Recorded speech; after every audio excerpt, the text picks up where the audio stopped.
그래서 나는 긍정적인 여자가 좋지, 난 착한 여자는 좋아하지 않아요. 나는 착한 여자가 난 싫어요, 사실은. 착한 여자 짜증나요, 짜증나. 우리 생태마을에 50, 60이 다 돼갖고 암이 걸려갖고 오는 분들 많아요. 특히 자매들. 근데 이렇게 얘기를 해요. 신부님, 나 평생 집안을 위해서 고생하고 희생하고 내가 참고 견디고 살았는데 맨 마지막에 이렇게 암이 걸려갖고 내 인생을 돌아보면 남는 게 아무것도 없다고. 정말로 억울하고 분하다고. 그럼 나한테 막 울고. 난 이런 여자들 짜증나요. 누가 그렇게 살래요? 집에서는 엄마가 행복해야 돼. 집에서는 엄마가 행복해야 돼요. 무슨 얘기냐면은, 나 지금 남편이 맨날 바람 펴. 남편이 맨날 빚졌어. 시어머니 모시는 거 너무너무 지겨워. 그래갖고 맨날 머리 하얀 거 탁 띄고 그냥 맨날 누워있어. 그래갖고 애가 그냥 학교 끝나고 엄마 나 학교 다녀왔어. 그냥 저 집 식구만 보면 신경질나는데 애까지 학교 다녀왔고, 그래서 나보고 어쩌라고. 이러는 엄마는요, 애들이요 집을 겉돌기 시작해요. 겉돌기 시작해. 엄마가 행복하지 않는 집 애들은요 집 밖을 나가 떠돌아다니게 돼 있는 거예요. 맨날 지겨워 죽겠다, 입만 열면은 죽었으면 좋겠다, 이렇게 말하는 엄마 있는 집의 자녀들은요 집에 안 들어가요. 집에 들어가면 맨날 엄마가 입에서 나오는 소리가 죽었으면 좋겠다, 지겨워 죽겠다, 내 팔자야, 이러면은요 애들은 겉돌기 시작하는 거예요. 그러면 겉돌아갖고 나가갖고 떠돌아다녀서 3년을 떠돌아다니면요 진짜 골치 아픈 애가 돼서 돌아와요. 근데 엄마가 너무너무 기뻐. 엄마는 학교 다녀왔어. 우리 아들, 딸 수고했어. 공부하느냐고 얼마나 힘들었어. 엄마가 맛있는 간식 사놨거든, 만들어놨거든. 딱 안아주면은요 애는 간식 먹으면서 집에서 행복하게 살 수 있어요. 집에서는 누가 행복해야 돼? 엄마가 행복해야 돼. 그러니까 여기 계신 분들, 내가 행복한 게 결국은 누가 행복한 거야? 자식이 행복한 거예요. 그러니까 누구한테 잘해줘야 돼? 엄마한테, 본인한테 잘해줘야 돼요. 희생한다고 그게 훌륭한 게 아니에요. 참는다고 그게 훌륭한 게 아니에요. 집에서 누가 행복해야 되냐면 아내가 행복해야 돼, 아내가. 근데 우리나라 대한민국의 아내들은요 희생하고 인내하고 참아요. 더욱이 성당 다닌 사람들은 자기가 십자가 진다고 생각하고, 파마 한번 하면은 보통 제대로 좀 잘 뽑으려면 한 10만 원 정도 들고, 여기 뭐 트리트먼트 뭐 영양 뭐 이거 하려고 그러면 한 20만 원 정도 들잖아요. 그러니까 그 돈이면, 이 돈이면 차라리 뭐 한다? 이 돈이면 차라리 애 학원을 한 번 더 보낸다. 이 돈이면 내가 살림살이를 하나 더 한다. 그리고 자기는 파마를 어떻게 3만 원짜리 철모 뒤집어 쓴 거 딱 하고 1년 내내 풀어지지도 않는 거 그냥 딱 쓰고 있는 거예요. 난 그런 여자가 싫다는 거예요. 그런 여자가. 그래갖고 이제 아침에 이제 남편이 출근할 때 보면 막 또 그게 또 부풀러 갖고 사자 머리 풀어헤쳐 놓은 것처럼 막 이러고 눈 이상하게 또 여보 다녀와. 다녀오게 하고 난 다음에 다녀오라고 그러죠. 허벅지 트어진 치마도 좀 입고, 가슴 파인 것도 입고, 향수도 딱 뿌리고, 머리도 딱 한쪽으로 딱 묶고 예쁘게 하고 여보 다녀와. 그래야지 남편이 야, 나 이쁜 마누라 이거 위해서 내 다녀와야 돼, 이런 생각이 들지. 그냥 머리는 뭐 그냥 이래고 그냥 잠도 그냥 개슴치레하고 다녀오라고 그러면. 근데 또 대한민국 남자들은 착해요. 또 다녀오랜다고 저녁에 여보 나 다녀왔어. 근데 아직도 사자머리를 하고 그냥. 여러분들, 우리 평창에 읍내에 룸사롱이 있어요.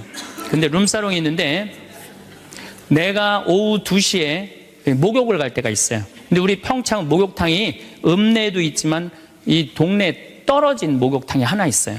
근데 그 목욕탕에서는 봉고를 운영을 해요. 시골 사람들 42개리가 있거든요. 그러니까 시골 사람들이 목욕하려고 그러면 전화하면 봉고 가서 데리고 와요. 근데 거기 아가씨들도 전화하면 우리 그 목욕탕이 봉고를 가지고 데리고 와요. 내가 목욕 2시에 갈 때 그 아가씨들이 같이 봉고를 타고 들어올 때가 있어요. 내릴 때 보면은요 정말로 저런 여자들하고 무슨 술 마시나 하고 술을 먹을까 이런 생각이 들어요. 하여튼 밤새 술 먹고 그래서 겨우 이제 정신 차리고 나오니까 이상하잖아요. 근데 나도 이제 목욕탕 들어오고 그 아가씨들도 목욕탕 들어가. 그런데 목욕이 끝나고 그 아가씨들이 꾸미고 나오면요 들어갔던 아가씨들이 아니에요. 얼마나 예쁜지요. 술이 확 땡긴다니까 그 아가씨들 보면은. 여기 계신 여러분들도 본인한테 조금만 투자하면은, 본인을 조금만 가꾸면은 참 예쁠 거예요. 근데 자기 무슨 군인이야? 철모 딱 쓰고 옷도 1년 내내 그냥, 지금도 내가 분명히 여기 방송 촬영한다고 그랬는데 다 까만 옷 입고 왔어. 좀 이쁜 옷 좀 입고 오라고 그랬더니, 그 누가 이 보면은 좋겠어요. 결코 그게 잘하는 게 아니에요. 자기한테 투자하는 게 누구를 기쁘게 해주는 거냐면 자식하고 남편을 기쁘게 해주는 거야. 내가 결혼 20년이 됐어. 내가 자식 생일 차려주고 남편 생일 차려주고 시부모 생일 다 차려줬어. 근데 정작 내 생일이라고 뻑적지게 차려놓기가 좀 그렇잖아요. 그렇죠, 여러분들? 우리 자매님도 그러시죠? 생일은 생일인데 아무도 안 알아주니까 미역국을 하나 딱 끓여놨어. 근데 역시나 남편이 웬 미역국을 훌딱 먹고 나가버렸어. 그럼 그때부터 울기 시작하는 거예요. 응? 20년 동안 내 생일 한번 기억을 못 해주고, 저렇게 무심할 수가 있느냐고. 혹시 저녁에 내 생일 기억해 줄까? 저녁에 그날따라 술이 떡이 돼갖고 들어왔어. 그럼 이제 나한테 와갖고 이제 신세한탄을 하는 거야. 신부님, 나는 내가 결혼한 지 20년이 돼갖고 정말로 먹고 싶은 거, 쓰고 싶은 거, 입고 싶은 거 안 하고 내 자식들 저렇게 키우고 살림살이 이렇게 했는데 20년 동안 내 생일 한 번도 기억해 주지 않는다고. 난 정말로 너무 불행하고 슬프다고. 그리고 막 나한테 와서 우는 여자들, 난 그런 여자들이 싫어요. 자, 내가 생일이야.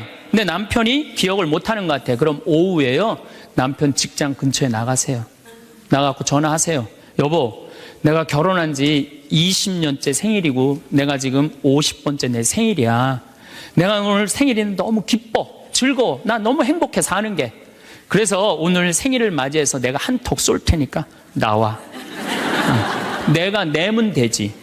그걸 그냥 기억해 줄래나 안 해줄래나, 역시 올해도 안 해주는구나. 그리고 울고 그냥 청승을 떨어요. 난 그런 여자가 싫다니까요. 내가 내면 될 거 아니에요. 그렇죠? 내가 멋있게 내면 될 거 아니에요. 무슨 돈으로 애 휴학시키고, 학교 무슨 학교야. 엄마 생일도 모르는 놈 대학 보내서 뭐해요. 그렇지 않겠어요? 결혼 25주년이 됐어. 10주년도 까먹더니 20주년도 까먹더니 25주년은 기억해 줄래나. 한 달 전부터 계속 기다리는 거. 혹시 결혼 기념일 뭘 해줄까. 근데 역시 그날도 그냥 넘어갔어. 나한테 와갖고, 신부님, 난 결혼 25주년 동안 한 번도 기념일을, 선물을 받아본 적이 없다고. 그럼 막 눈물 흘리는 그런 여자들이 난 싫어요. 결혼 25주년인데 남편이 기억을 못하는 것 같다? 그럼 어떻게 하시면 돼요? 여보, 내 결혼 25주년인데 이번에 제주도가 7대 경관으로 뽑혔대. 내가 예약해놨거든. 일주일 동안 다 다음 주 휴학, 휴가 내. 같이 갔다 오자. 내가 내면 되지. 내가 내면 되지 않겠어요? 근데 자기를 위해서 투자하는 걸 나쁘다고 생각해요. 그리고 20년 동안 인상을 쓰고 사는 거예요. 그리고 그 집을 전부 어둡게 만드는 거예요. 집에서 누가 행복해야 돼? 아내가 행복해야 돼. 아내가 행복해야 돼요. 집에서 누가 행복해야 되냐면은 며느리가 행복해야 돼. 며느리가 스트레스를 받고, 남편한테 스트레스를 받고, 자식한테 스트레스를 받으면요, 시부모는요 더 미치는 거예요. 뭐가 기쁘다고 시어머니를 모시겠어요. 그러니까 여기 있는 우리 형제님들, 내가 남은 인생 이게 참 안 죽는 게 문제예요. 옛날에는요, 평균 연령 46세 때는요, 조금 못 살아도, 남편이 속색여도, 시부모가 힘들게 해도 다 참고 살았어요. 왜 참고 살았는지 아세요? 몇 년만 참으면 죽을 거니까. 몇 년만 참으면 죽을 거니까 다 참고 살았어요. 요즘은 참고 살아도 50부터 110살까지 60년을 어떻게 참고 살아요. 뭔가 긍정적인 문제를 해결을 하고 행복하게 살아가야죠. 그러니까 집에서는 누가 행복해야 되냐면 며느리가 행복해야 돼. 그러니까 여기 있는 형제님들은 누구 행복만 책임지면 행복하냐면 마누라, 아내, 집사람만 행복하게 해주면요, 여러분들 일생은, 남은 생은 전부 편안해요. 남은 생은.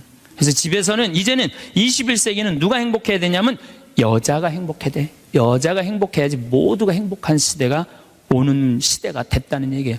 성모님도 뭐라고 그랬어요? 내 영혼이 주님을 찬송하며 나를 구하신 하느님 생각에 내 마음 기뻐 뛰노나이다. 성모님이요 그렇게 불행하게 산 게 아니에요. 굉장히 행복하게 사셨어요. 내 마음 기뻐 뛰논다. 그리고 인류의 구세주를 계속 키우셨는데 얼마나 행복하겠어요. 물론 마지막 날 아들 돌아가신 것 너무너무 마음 아팠지만은 금방 살아났잖아. 3일 만에. 그렇지 않아요? 근데 우린 뭐 통보의 어머니 뭐 고통의 바다 이러는데 내가 보기에는 성모님은요 굉장히 행복한 분이에요. 내 마음 기뻐 뛰논다 그랬잖아요. 또 성모님이 엘리사벳을 찾아갔을 때 엘리사벳이 뭐라 그래요? 주님의 어머니가 나를 찾아주시다니 이게 어찌된 일입니까? 내 태중에 있는 이 아기도 기뻐서 뛰놀았다 그래. 세례자 요한도 성모님의 어머니가 오니까 이게 얼마나 생동감 있는 찬양이에요. 성서에는 슬픈 것만 있는 게 아니라는 거예요. 기쁨이 너무 많다는 거예요. 결정적으로 우리가 예수님을 십자가상의 예수님만 생각하는데 그렇지 않다는 거예요. 요한복음 13장에 보면 예수님이 제자들의 발을 씻어줘요. 발을 씻어주고 난 다음에 마지막 유언을 해요.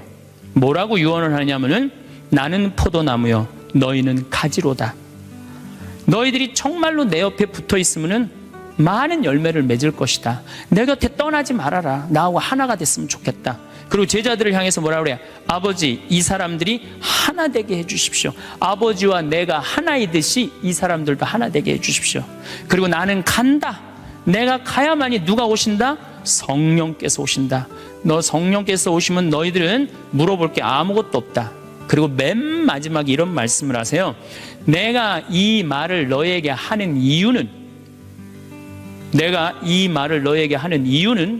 내 기쁨이 너희 안에 흘러 넘치게 하려는 것이다. 자, 예수님이 제자들의 발을 씻어줬어요. 최후의 만찬을 했어요. 그리고 마지막 유언을 했어요. 유언 맨 끝에 뭐라고 그랬냐면 내가 이 말을 하는 이유는 내 기쁨이 너희 안에 흘러 넘치려는 것이다. 지금은 고통의 시간이 다가오지만은 나중에 마지막 날에 하늘나라의 문이 열리면 너희들은 물어볼 것도 아무것도 없고 그 하늘나라를 얻었다는 기쁨에 너희들 가슴이 터질 것이다. 그러니까 여러분들 내가 구원받았다는 확신이 있는 사람들은요 이 세상 힘들어도 이 세상이 좀 나를 실망시킨다 하더라도 내가 마지막에 하느님 아버지 집에 간다라는 확신이 있다면 어떨 것 같아요? 항상 기쁠 수 있어요. 항상 기쁠 수 있어. 근데 여러분들이 지금 어디에 욕심이 꽉 차 있느냐면은 이 세상에 욕심이 꽉 차 있는 거예요. 그렇기 때문에 여러분들이 참 신앙인이 못 되는 거예요. 신앙의 기본은 기쁨이다. 그래서 사도 바오로가 저는 항상 기뻐하여라 이 말 굉장히 심오한 얘기 같아요. 그러고 난 다음에 끊임없이 기도하여라. 이거 아주 또 중요한 얘기죠. 여러분들 어떠세요? 우리 천주교 교우들 기도 참 열심히 해요. 근데 무슨 기도를 열심히 하느냐면 간구 기도를 너무 열심히 해. 이 미사 지향을 내가 우리 생태마을에 뭐 피정 참 1년 내내 많이 와요. 구역장님, 반장님들, 뭐 노인대학, 레지오, 뭐 별 개인 프레스티움 별 단체가 다 와요. 정말 열심한 사람들이 우리 생태마을에 오세요. 근데 미사 지향을 보면은요 기가 막혀요. 전부 뭐냐면은 대학 입시 합격해달라는 거, 그 다음에 딸 결혼시켜달라는 거, 그 다음에 딸 애 생기게 해달라는 거, 임용고시 합격하게 해달라는 거, 그 다음에 전세 나가게 해달라는 거, 월세 나가게 해달라는 거, 지금 분쟁이 걸려있는데 분쟁 잘 되게 해달라는 거, 이런 게 미사 지향이에요. 여러분 진정한 미사 지향은 내 영혼의 구원을 위해서, 오늘 나를 위해서 미사 넣으신 우리 교우가 한 분인데 난 너무너무 고마워요. 나를 위해서 미사를 넣어야 돼요. 근데 우린 너무너무 간구 기도가 많아. 간구 기도를 자꾸 하느님께 드리다 보면은 내가 신앙이라는 건 내가 하느님의 뜻을 실천하려고 신앙생활하는 거예요. 근데 간구 기도를 자꾸 하다 보면은 나중에 보면 하느님이 내 뜻을 실천하고 있어. 하느님이. 그러니까 내가 하느님의 종이 아니라 누가 내 종이 돼 있어? 하느님이 내 종이 돼 있는 경우가 너무 많아. 하느님 내 종이 돼 있는 경우가. 그 신앙이 올바르지 않아요. 여러분들 자녀들이 30살까지 키워놨어. 그랬더니 자녀가 와갖고 어머니 아버지 나 이렇게 30살까지 키워주셔서 너무 감사합니다. 차를 좀 그랜저로 바꿔드릴까요? 핸드폰을 좀 좋은 걸로 큰 걸로 바꿔드릴까요? 텔레비전 LED로 바꿔드릴까요? 집을 천당역 분당으로 옮겨드릴까요? 이런 자식은 토요일 날 온다면 기다려져요, 안 기다려져요? 기다려지죠? 근데 올 때마다 엄마, 나 이번에 우리 애가 대학 들어가는데 엄마 학비 좀 대줘. 아, 거기 땅 있잖아. 그거 팔아갖고 학비 좀, 손자 학비 좀 대줘. 엄마, 나 차 좀 바꿔줘. 엄마, 나 집 좀 강남으로 가게 좀 돈 좀 줘. 맨날 올 때마다 징징거리면서 달라고 그러는 자식. 엄마, 나 토요일 날 집에 갈게. 그럼 무서워요, 안 무서워요? 무섭죠? 하느님도 똑같아요. 이렇게 하면 눈 두 개, 콧구멍 두 개 그냥 다 주셨는데 여러분들이 묵주기도 9일기도 책 딱 펼치고 묵주 딱 붙잡으면요, 하느님이 깜짝 놀라는 거야. 이번 때 뭘 달라고 저게 또 9일기도 시작하나. 그렇게 많이 줬는데 헌금이나 많이 하면서 달라면 내가 이해를 해. 여러분들 1,000원짜리하고 10,000원짜리가 길 가다가 만났대요. 1,000원짜리가 10,000원짜리한테 물어봤대요. 너 요즘 어떻게 지내느냐? 그랬더니 10,000원짜리가 나 요즘 너무 바쁘다고, 한국 시리즈 야구 구경도 가야 되고 연극도 보러 가야 되고 갈비도 먹으러 다녀야 되고 여행도 다녀야 되고 교회도 다녀야 되고 너무 바쁘다고, 이 파리 나무 십자가 공연도 보러 가야 되고 너무 바쁘다고. 그러니까 10,000원짜리가 또 예의상 1,000원짜리한테 물어봤어요. 그러는 너는 어떻게 지내느냐? 그랬더니 1,000원짜리 하는 말이, 나는 사는 게 하나도 재미가 없어. 그날이 그날 같고 매일 똑같아. 뭐가 그렇게 그날이 그날 같은데? 그랬더니 1,000원짜리가 하는 말이, 나는 하는 일이라고는 성당 다니고 성당 다니고 또 성당 다니고 성당만 다녀 그러더래요. 아니, 하느님한테 헌금이나 많이 하면서 시키면 내가 이해를 해. 딸랑 1,000원 주면서 뭐 이렇게 부탁하는 게 많아요. 미사 예물도 그래. 내가 보면은 이렇게 10,000원짜리 미사 예물 넣고 막 10명씩 쓰는 사람들 많아요. 그 한 사람당 1,000원이야, 한 1,000원. 내 얘기가 아니야. 내 동창 신부 얘기예요. 내 동창 신부님 얘기예요. 송영호 뻘건이 신부님 얘기예요. 아, 나 좋은 거 배웠어요. 그 신부님한테. 아니, 하느님한테 미사 예물을 내면서 1,000원을 내면서 10,000원을 내면서 10명을 쓰면 어떻게 해? 그러니까 하느님이 1,000원 받고 너무 바빠요. 1,000원 받고. 헌금이나 많이 하면서 달라면 내가 이해를 해. 딸랑 1,000원 하면서 그냥 자꾸 간구 기도를 하다 보면 하느님을 시험하게 돼요. 하늘나라 여권에 대한 이야기를 계속 이어서 하도록 하겠습니다. 우리나라가, 우리들이 하늘나라로 여행을 떠나려면 뭐가 있어야 된다고 그랬죠? 여권이 있어야 된다고 그랬어요. 하느님을 꽉 붙잡고 살 때 우리는 여권 발급받을 수 있습니다. 하느님을 내가 꽉 붙잡고 있고 내 삶 전체가 하느님께 봉헌된 분은, 지난번에 우리 최재용 신부님 어머니처럼 93살에 돌아가실 때 아들 손을 잡고 어떻게 돌아가실 수 있다고 씩 웃으면서 돌아가실 수 있어요. 그래서 그 죽음이 아니고 새로운 삶으로 옮아가는 여정일 뿐이에요. 우리 인간은 참 죽음을 많이 두려워하는데 죽음은 결코 무서운 게 아니에요. 새로운 삶으로의 변하죠. 지금은 미국이 자유여행이 많이 되잖아요. 근데 옛날에는 미국에 여행 가려고 그래도 까다로웠어요, 안 까다로웠어요? 까다로웠어요. 미국에 가려고 그러면은 옛날에 미국 비자 발급 받으려면은요, 통장에 잔고가 얼마 있느냐, 너 갔다가 돌아올 수 있는데 보증인이 있느냐, 이런 거 다 물어봤어요. 또 막상 요즘은 미국에 이렇게 제가 로망 칼라를 차고 이제 미국 강의하러 갈 때 거기 여권 심사하는 데서 꼬치꼬치 물어요. 왜 왔느냐고. 그래서 강의하러 왔다. 도라는 갈 거냐? 나 한국에 갈 거다. 며칠 머물 거냐? 뭐 10일 머무를 거다. 정말로 까다롭게 물어보더라고요. 여러분들 만약에 하늘나라에 막 들어가려고 그럴 때 이 베드로 성인이 물어볼 거예요. 너 성당은 열심히 다녔느냐? 또 가난한 이웃은 잘 돌보았느냐? 회개는 많이 했느냐? 하늘나라 열쇠 쥐고 있는 분이 다행히 베드로라 정말로 다행이에요. 이 베드로 성인이 좀 허술해요. 베드로 성인이 만약에 바오로 사도가 열쇠를 갖고 있었으면요, 저를 포함해서 여기 있는 분들, 들어갈 수 있는 분들 거의 없어요. 바오로 사도는 신약성서 27권 중에 13권을 쓴 사람이에요. 얼마나 똑똑한 사람인지 몰라요. 그 똑똑한 사람들이 여러분들한테 따지면 여러분들 뭐 말 대꾸 제대로 할 수 있을 것 같아요? 못해요. 그냥 얼버무리다가 그냥 이거 자격 없네 그리고 그냥 딴 데로 보낼 거예요. 그나마 우리 베드로 사도, 참 베드로 사도는요 재밌어요. 베드로 사도는 거의 성서 글을 쓰지 않았어요. 써도 신약 성서에 2권, 베드로 전서, 후서. 근데 얼마나 웃기냐면은 베드로 전서 5장, 후서 3장. 아주 간단하게 썼어요. 아주 간단하게.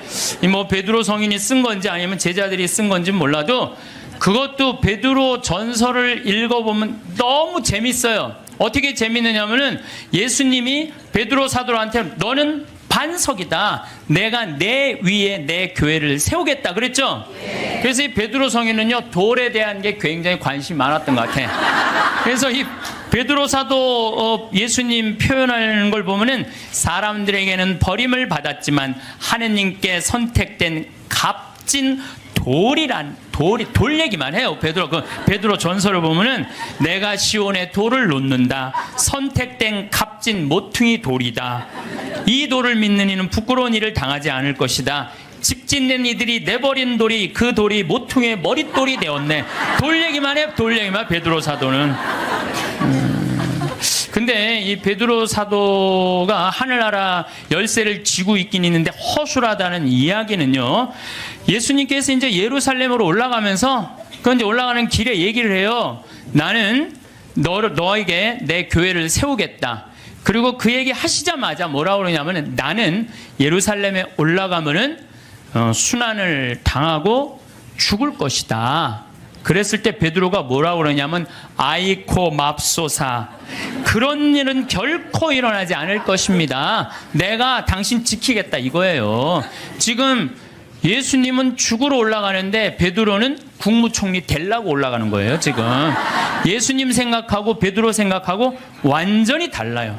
베드로는 하늘나라를 이해하지도 못했어요.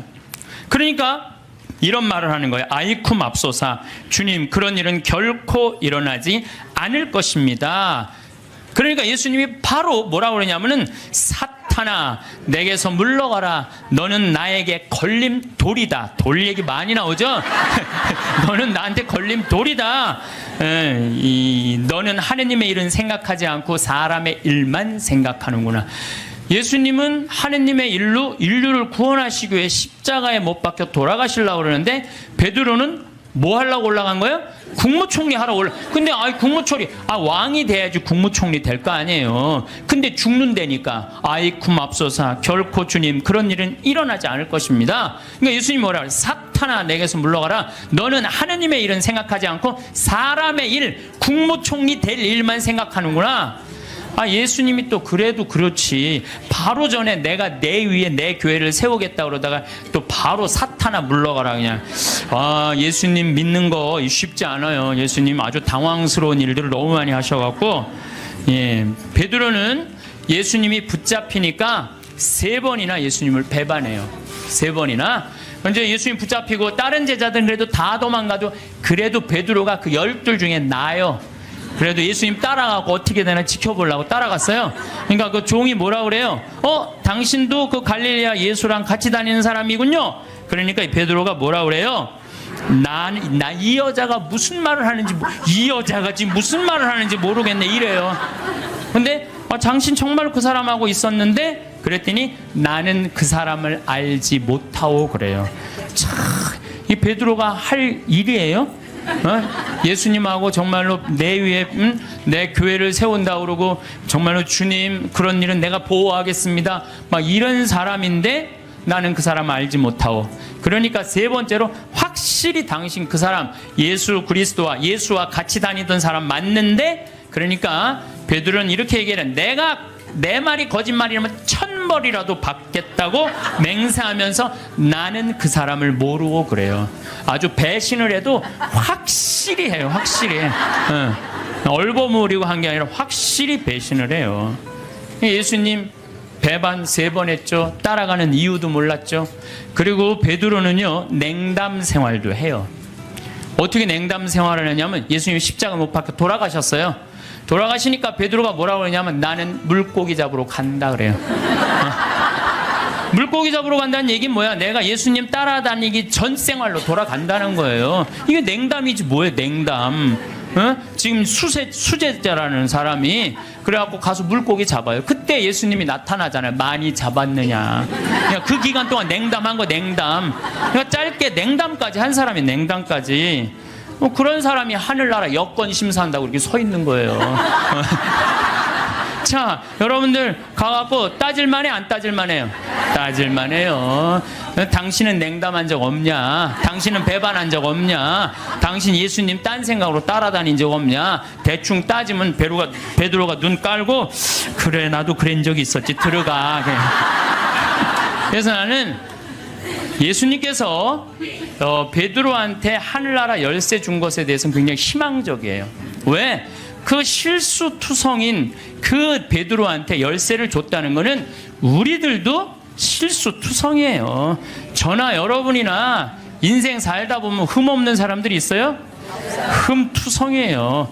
그런데 그 기가 막힌 배반까지 한 베드로, 냉담 생활까지 한 베드로를 하늘나라에 열쇠를 주고 그 위에 교회를 세운 하느님은 얼마나 마음이 넓으시겠어요? 그렇지 않겠어요? 네. 그러니까 여러분들이 정말로 회개하고 믿기만 한다면 하느님이 여러분들한테 하늘나라 아주 활짝 문 열어놓고 기다리고 계실 거예요. 근데 문제는 베드로는 마지막에 어떻게 했느냐?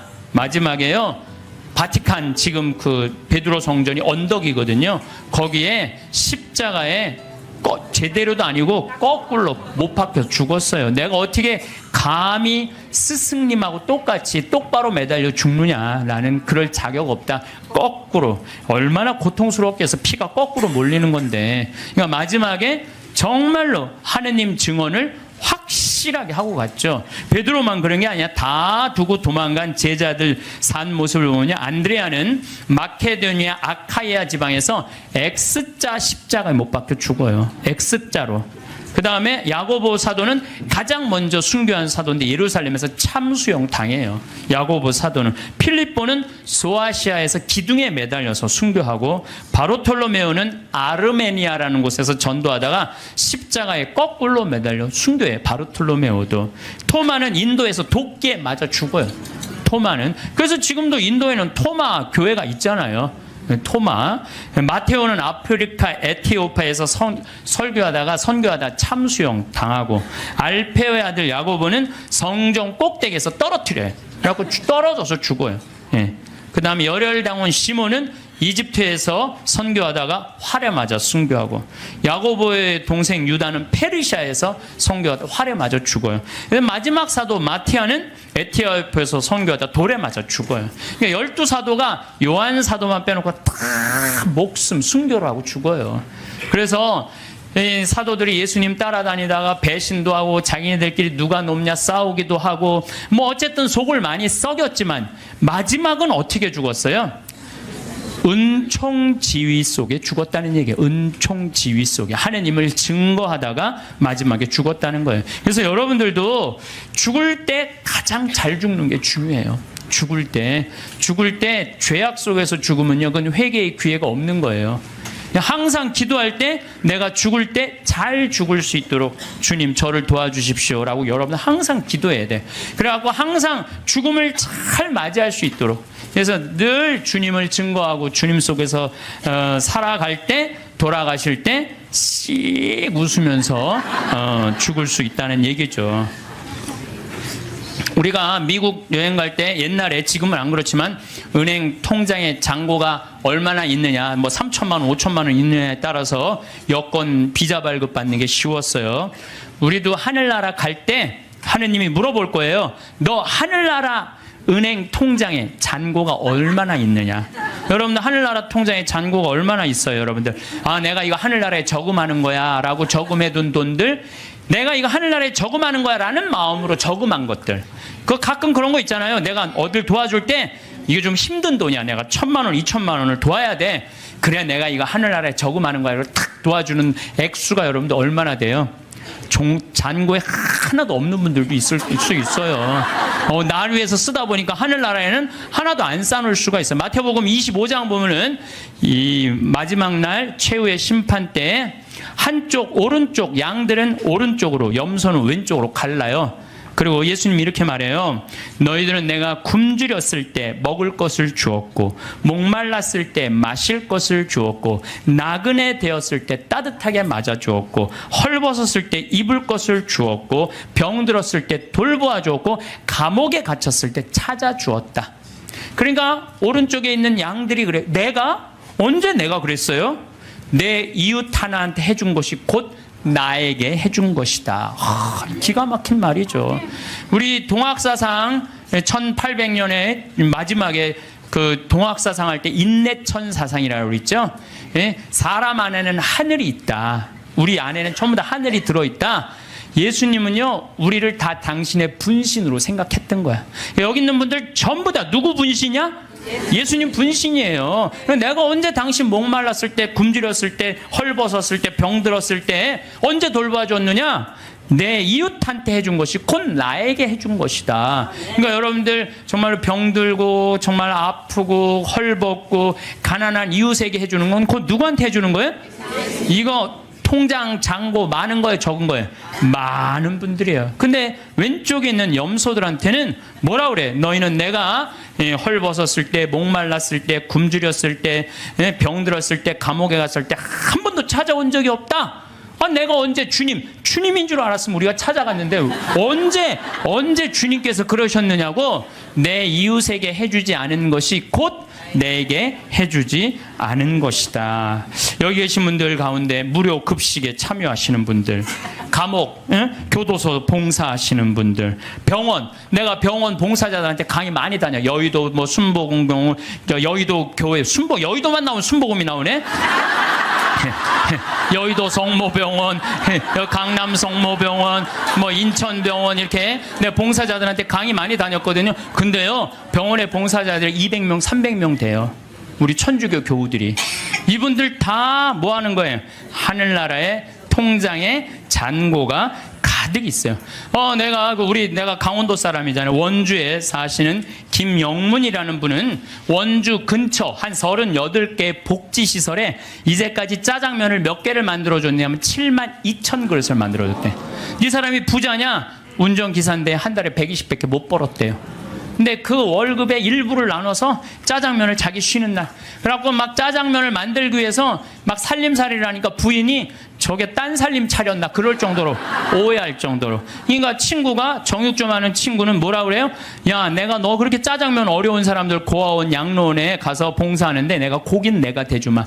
심지어 문막에 있는 시각장애우들은 우리가 밀가루 봉헌하겠다.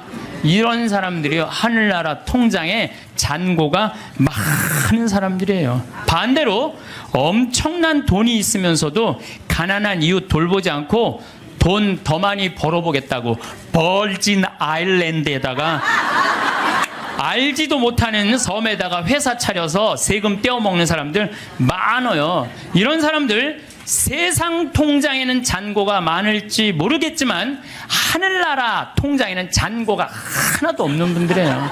세상 통장에 돈 많은 거 그거 아무 소용없어요. 세금 얘기 나왔으니까 대한민국 사람들이요, 한국 사람 상대로 해서 돈 벌었으면 한국에다 돈 내놔야지. 왜 돈을 빼돌려요? 여러분들 20년 전에 그리스라는 나라는 우리나라보다 훨씬 잘 살았어요. 근데 지금 그리스 쫄딱 망했어요. 내가 가보면요, 그리스 사람들이 노숙자들 엄청나게 많아요. 왜 쫄딱 망했어요? 그렇게 잘 사는 나라가 부자들이요, 세금 다 해외로 빼돌린 바람에 그 나라 망한 거예요. 나라가 없으면은요, 돈이 아무리 많아도 소용없어요. 나라가 없으면, 국민들이 돈이 없는데 그 사람 돈 벌 수 있겠어요? 나라가 잘 살아야지 부자들도 잘 사는 거예요. 세금을 내야지. 왜 떼먹어요? 왜 떼먹어? 나는 요즘 뭐 버진 아일랜드 여기다가 조세피난처 만들어 놓고 세금 떼어먹는 사람들 이렇게 보면은 왜 루카복음 12장 16절부터 21절까지가 생각나는지 몰라. 이게 무슨 얘기 나오냐면 부자가 소출이 너무 많았어. 그랬더니 고민해요. 이 많은 소출을 어떻게 할까? 그래, 내가 창고를 헐고 더 큰 창고를 줘서 내가 거기다 소출을 다 넣고 영혼에게 말하리라. 영혼아, 걱정 걱정하지 마라. 너 먹을 거 많으니까 몇 년 동안 푹 쉬어라. 그랬더니 하느님이 와서 뭐라 그래? 아니다. 네가 좀 하늘나라에서 푹 쉬어야 되겠다. 네가 오늘 죽는 날이다. 너한테는 넉넉하면서도 하느님 나라를 위해서 가난한 너는 오늘 죽는 날이다. 여러분들, 돈이 아무리 많으면 뭐예요? 오늘 죽으면요 아무 소용이 없어요. 나는 창고를 져서 거기다가 쏟아넣는 그 이 부자나 버진 아일랜드에다가 그 몇백억 대고 갖다 놓고, 영혼아 걱정하지 말아라. 내가 버진 아일랜드에다 내가 돈 넣어놨으니까 너 오래 살아라. 오래 살기 쉽지 않아요. 세금을 내야지 왜 세금을 안 내요? 하다못해 예수님도 세금 냈어요. 마태복음 17장 24절을 보면요, 가파르나움, 갈릴레아 호수의 바로 위에 가파르나움 성전이 있어요. 그러니까 베드로한테 사람들이 물어봐요. 가파르나움 성전 사람들이, 니네들 왜 성전세를 안 내냐? 근데 성서를 보면 베드로는 역시 똑같아요. 일단 낸다고 우겨요. 낸다 우리. 성서를 보면 굉장히 웃겨요. 낸다 우리. 그리고 이제 예수님한테 가서 물어봐요. 예수님, 성전세 내려는데 어떻게 하면 좋으냐고. 그랬더니 예수님이 너 가서 물고기 잡으면은 그 물고기 입에 한 스타테르가 있을 것이다. 그거 내라. 스타테르는요 그리스로 은하 한 입인데, 그거는 돈이 얼마냐면 우리 이 대한민국 지금 기초 아주 최저 하루 근로비의 4배. 그러니까 16만 원 정도 되는 거예요. 우리가 3만 7천 원인가 3만 8천 원이가 하루 아주 최저 임금이거든요. 그러니까 16만 원 되는 걸, 아니 예수님도 낸 세금을 아니 왜 안 내냐 이거예요. 이 성서를, 난 이거 성서를 읽으면서 여기서 깨달은 진리가 있어요. 사소한데 목숨 걸지 말아라. 예수님도 지금 가장 큰 일은 뭐야? 하늘나라를 위해서 이 예루살렘에 올라가고 십자가 못 박혀 돌아가셔야 돼. 근데 그 세금 안 낸다고 우기면은요 아예 유대인 취급도 못 받아요. 그거 16만 원 뭐 많이 돈 드느냐? 그리고 그냥 스타테로 낸 거예요. 사소한데 목숨 걸지 말라는 거예요. 요즘 부자들 보면은요 자기 재산이 1조 원이나 되는데 그 한 1,000억, 2,000억 내는 게 뭐가 아고, 1,000억, 2,000억 내도 얼마가 남아요? 8,000억이 남아요. 8,000억. 아니 그 8,000억은 생각하지 않고 그 2,000억이 아깝다고 그걸 안 내갖고 감옥에, 지금도 감옥에 간 사람 있잖아. 며칠 전에 어젠가 그제 갔잖아요 감옥에. 그 많은 돈을 가지고도 왜 감옥을 가요? 내면 되지. 왜 사소한데 목숨 거냐 이거야. 내 얘기는 그냥 통 크게 내면 되지. 저는 부자들은 하늘나라 들어가기가 낙타가 바늘구멍 뚫고 지나가는 것보다 힘들다고 한 예수님 말 저는 이해가 돼요. 여러분 혹시 지금 여러분들 10,000원 갖고 있어요. 10,000원 갖고 있으신 분들, 내가 저 1,000원 좀 주실래요? 커피 한 잔 좀 뽑아 먹게? 그럼 여러분들 저한테 1,000원 줄 거야 안 줄 거예요? 주죠. 줘요. 아이 10,000원 중에 1,000원은 괜찮아요. 근데 만약에 여러분들이 1,000억을 갖고 있어. 1,000억을 갖고 있는데 내가 나 좀 돈 좀 쓰게 100억만 달라 그러면 여러분들 100억 줄 것 같아 안 줄 것 같아요? 이거 쉽지 않아요. 1,000원하고 100억하고는 달라요. 1,000원하고.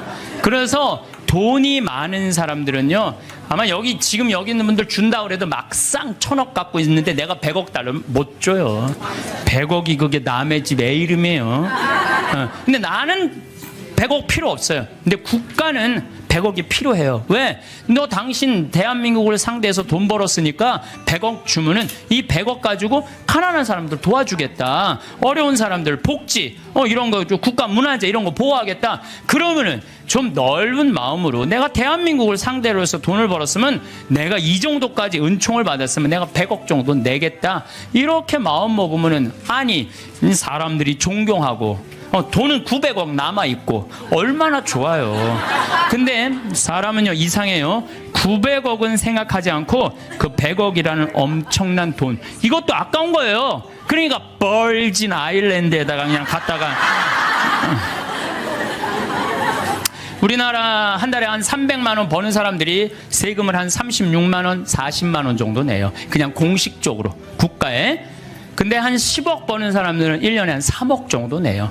물론 부자들이 많이 내요. 일반 평범한 우리 셀러리맨보다도 많이 내요. 근데 셀러리맨들은 떼어먹을 수가 없어요. 뭐 얼마를 떼어먹냐고 그걸 떼어먹어. 다 내요. 근데 이 돈 많은 사람들은요, 하여튼 우리가 이해할 수 없는 방법, 상상도 할 수 없는 방법으로 돈을 떼어먹어. 그러다 걸려갖고 감옥에 가는 거죠. 요즘 대한민국 교육을 보면은 저는 훌륭한 인격 쌓는 교육은 안 시키고 돈 쌓는 훈련만 시키는 것 같아요. 돈 버는 것만 가르치는 거예요. 돈 버는 법만 가르치고 돈을 제대로 의미 있게 쓰는 법을 안 가르치기 때문에 갑부가 돼도 단 한 푼도 나라를 위해서, 어려운 이웃을 위해서 쓸 줄 모르는 분들, 이런 분들을 뭐라고 그러냐면 졸부라고 그래. 졸부. 돈은 많은데 쓸 줄 모르는 사람들을 우리가 뭐라고 그래? 졸부라. 졸부. 대부분은 안 그러시겠지만 금융가들, 재벌가들, 정치인들은 돈 쌓는 재미로 눈에 뵈는 게 없어요. 법도 그냥 눈에 안 보여. 그래갖고 정의라고는 찾아볼 길이 없고 정의로운 사회라는 인식 자체를 하지 않는 것 같아요. 우리 삶이 언제 끝날지 모르잖아요. 나중에 돈 벌면 내가 어려운 이웃과 하느님께 봉헌해야지 하는 사람들 끝까지 아무것도 못해요. 나중에 돈 벌면 한다는 사람 끝까지. 나는 나중에 보재는 놈 하나도 안 무섭고 나중에 하느님한테 봉헌하겠다는 사람 하나도 안 믿어요. 내가 본당 신부할 때 정말로 잘 먹고 잘 살 때는 성당 찾아오지도 않아요. 근데 그냥 쫄딱 망하면 어디 하소연할 때도 없고 나한테 와서 그냥 하는 얘기가, 신부님 내가 이렇게 망할 줄 알았으면 성당에 신축금이라도 많이 해야 하는데 쫄딱 망하고 와갖고 그냥 돈 있을 땐 눈에 뵈는 게 없는지 세상 무서울 것 없는 것처럼 거만하게 행동하다가 쫄딱 망하면 성당에 와서 나한테 그리고 이제 하소연하면서 더 화가 나는 게 돈 좀 꿔달라는 거. 돈 좀. 내가 돈이 어딨어요. 그리고 저는요, 신념이 뭐냐면 그 달에 번 건 그 달에 다 쓰자. 이게 내 신념이에요.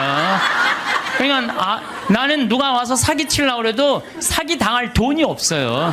그 달에 번 건 그 달에 다 쓰는데 사기 당할 돈이 어디 있어요. 여러분들 나중에 돈 벌면은 어려운 사람 돕겠다는 사람, 이 생각하는 사람 아예 머릿속에서 지우세요. 그리고 난 진짜 싫어하는 게 뭐냐면 동전 모아 어려운 이웃 돕는 문화 싫어해요. 물론 어린아이한테 동전을 모아갖고 어려운 이웃을 돕는 거 가르치는 거 좋아요. 하지만 우리 문화 전체가 쓰다 남은 동전 가지고 어려운 이웃을 돕는다. 이건 정말로 나쁜 거예요. 내가 재산 중에 정말로 일부분을, 소중한 일부분을 떼어서 어려운 이웃을 도와준다고 할 때 그건 의미가 있는 거예요. 여러분 2006년에요. 미국은요, 기부금이 얼마가 나왔느냐 하면 3,000억 달러가 나왔어요. 2006년에. 근데 우리나라 2006년 총 수출액이 얼마인 줄 알아요? 3,255억 달러예요. 우리나라 전체 수출액하고 미국 사람들 기부액하고 똑같아요. 미국 사람들은요, 저금 통장 모아갖고 이 동전 가지고 3,000억 달러 절대 못 모아요. 모으면요, 빌 게이츠, 워런 베핏 이런 사람들은요 300억 달러, 600억 달러 탁탁 기증하는 거예요. 그러니까 자기 재산 다 기증하는 거예요. 그리고 자기 자식들한테는 1,000만 달러 정도 남겨두는 거예요. 우리 지금 대한민국 사회 재벌가들이 뭐 1조 원 넘는 사람들이 28명이나 된대요. 그런 사람들이 1조 딱 내봐요. 정말로 이게 나라가 달라져. 질이 달라져, 질이. 근데 그냥 그 1조 그것 그 중에 1, 2천억 그냥 내기 싫어갖고 그냥 벌진 아일랜드에다가 대고 그냥. 아유. 저는 돈만 모아놓았다가 한 푼도 못 쓰고 죽는 사람들 많이 봤어요. 뼈 빠지게 돈 모았다가 하루아침에 사기당해서, 나는 죽는 사람은 덜 억울해. 살아있는데 사기당해갖고 그냥 한 푼도 못 쓰고 쫄딱 망하는 사람들, 그런 사람들 보면요 정말로 저도 가슴이 아파요. 그분들 땅을 치고 통곡합니다. 먹고 싶은 거 안 먹고, 보고 싶은 거 안 보고, 다니고 싶은데 안 다니는데 그 돈을 어떻게 모은 돈인데 이 돈을 사기치느냐고. 때는 이미 늦어요. 때는 이미 늦어요. 여러분들 사기 당하기 전에 쓰세요. 예. 지금 이 시대는 하느님을 꽉 붙잡고 살아야 되는데 돈을 꽉 붙잡고 사는 사람들이 너무 많아요. 돈만 있으면 행복이 올 것 같은데 사실은 그렇지 않습니다. 돈이 오히려 불행으로 가는 지름길인 경우가 많아요. 돈 때문에 감옥에 가는 거지, 돈 떼어먹느냐고 감옥에 가는 거지, 가난한 사람들이 감옥에 가요. 하늘나라 여건 있는 분들, 가슴에 이 여건에 있는 분들 죽음을 맞이할 때도 씩 웃으면서 죽을 수 있는데 돈이 1조 원 있는 분들은 죽을 때 씩 웃고 못 죽어요. 1조 원을 쓰지도 못하고 내가 고스란히 남겨놓고 죽는데 웃고 지금 죽을 판이에요. 지금 내가 지금 더 살아갖고 저 1조 원 지금 누리고 살아야 되는데. 그래서 저는 죽음이라는 건 꼭 필요해요. 왜? 죽음은 만인 앞에 평등한 거예요. 돈 없는 사람이나 돈 1조 원 있는 사람 죽음 앞에는요, 아무리 1조를 들이대고 나 한 10년만 더 살게 해달라고 해도 죽을 땐 죽는 거예요. 죽을 땐. 그러니까 죽음이요, 우리가 여러분들 죽는 게 억울할 것 같지만 가난한 사람들한테는 억울하지 않아요. 평등을 실현하는 좋은 기회예요. 평등을 실현하는 기회. 정말로 행복하게 죽을 수 있는 분들은 살아있는 동안 모아둔 돈 어려운 이유 다 나눠주고 본인 먹고 싶은 거 먹고 가보고 싶은데 가보고 여행도 좀 다니고 100살 때 신바람 나게 살다가 죽을 때 통장에 500만 원만 남겨놓고 그냥 죽는 게 제일 행복한 사람이에요. 만약에 여러분들 모은 재산 써보지도 못하고 그대로 놔두고 죽잖아요. 그러면은요, 자식들이 네가 더 갔느냐 내가 더 갔느냐 서로 싸우면서 원수돼서 안 만나는 경우 많습니다. 제가 장례식장에 뭐 초상이 나왔고 방문을 해서 가잖아요. 그러면은요, 아니 본당 신부가 왔는데도요 상주들이 안 나와요. 그래서 내가 물어봐요. 왜 상주 어디 갔느냐? 저 뒤에서 지금 부주공 갖고 싸우고 있다고. 정말 답답한 일이죠. 답답한 일이에요. 우리 큰형님한테 들은 얘기인데, 제가 잘 아는 분이, 큰형님이 잘 아는 분이 평소에 아주 가난하고 검소했대요. 그래서 자식들이 부모한테 돈이 많이 있는지 몰랐대요. 근데 아버지가 돌아가셨는데 통장에 10억이 있더래요. 그 아버지가 가난하고 검소하고 통장에 10억 들어있는지 몰랐을 때는 형제들이 우애가 좋았대요.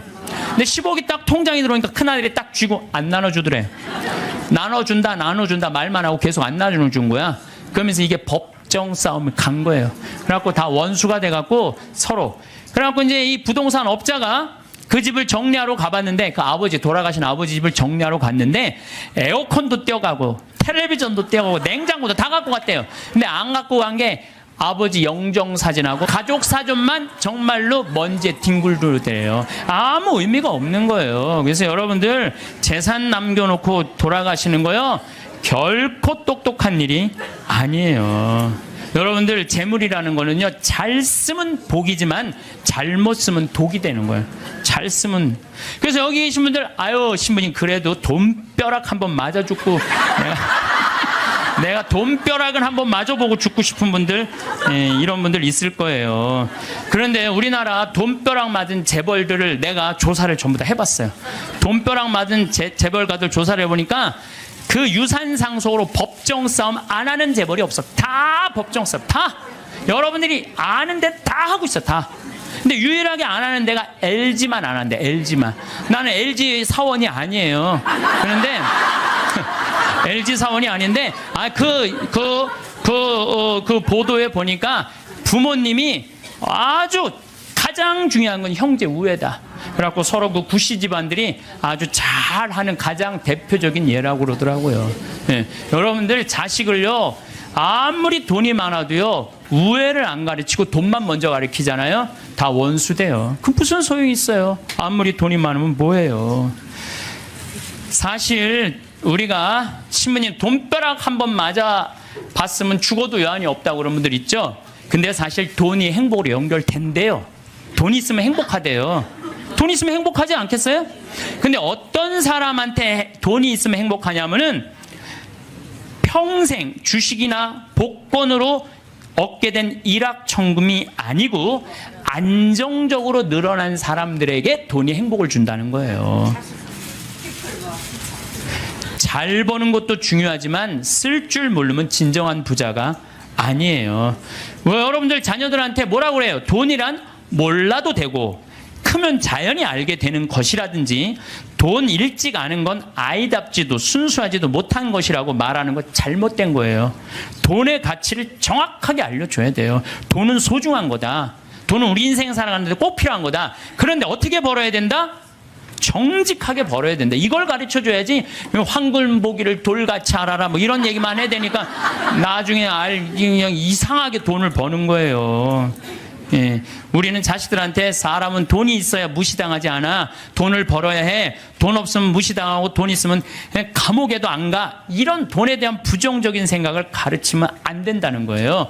너희들 하느님이 돈 많이 벌게 해주는 거 축복받은 거야. 근데 이 축복받은 돈으로 어떻게 써야 돼? 가난한 이웃을 도와줘야 돼. 그래야지 애들이 돈에 대해서 긍정적으로 가지요.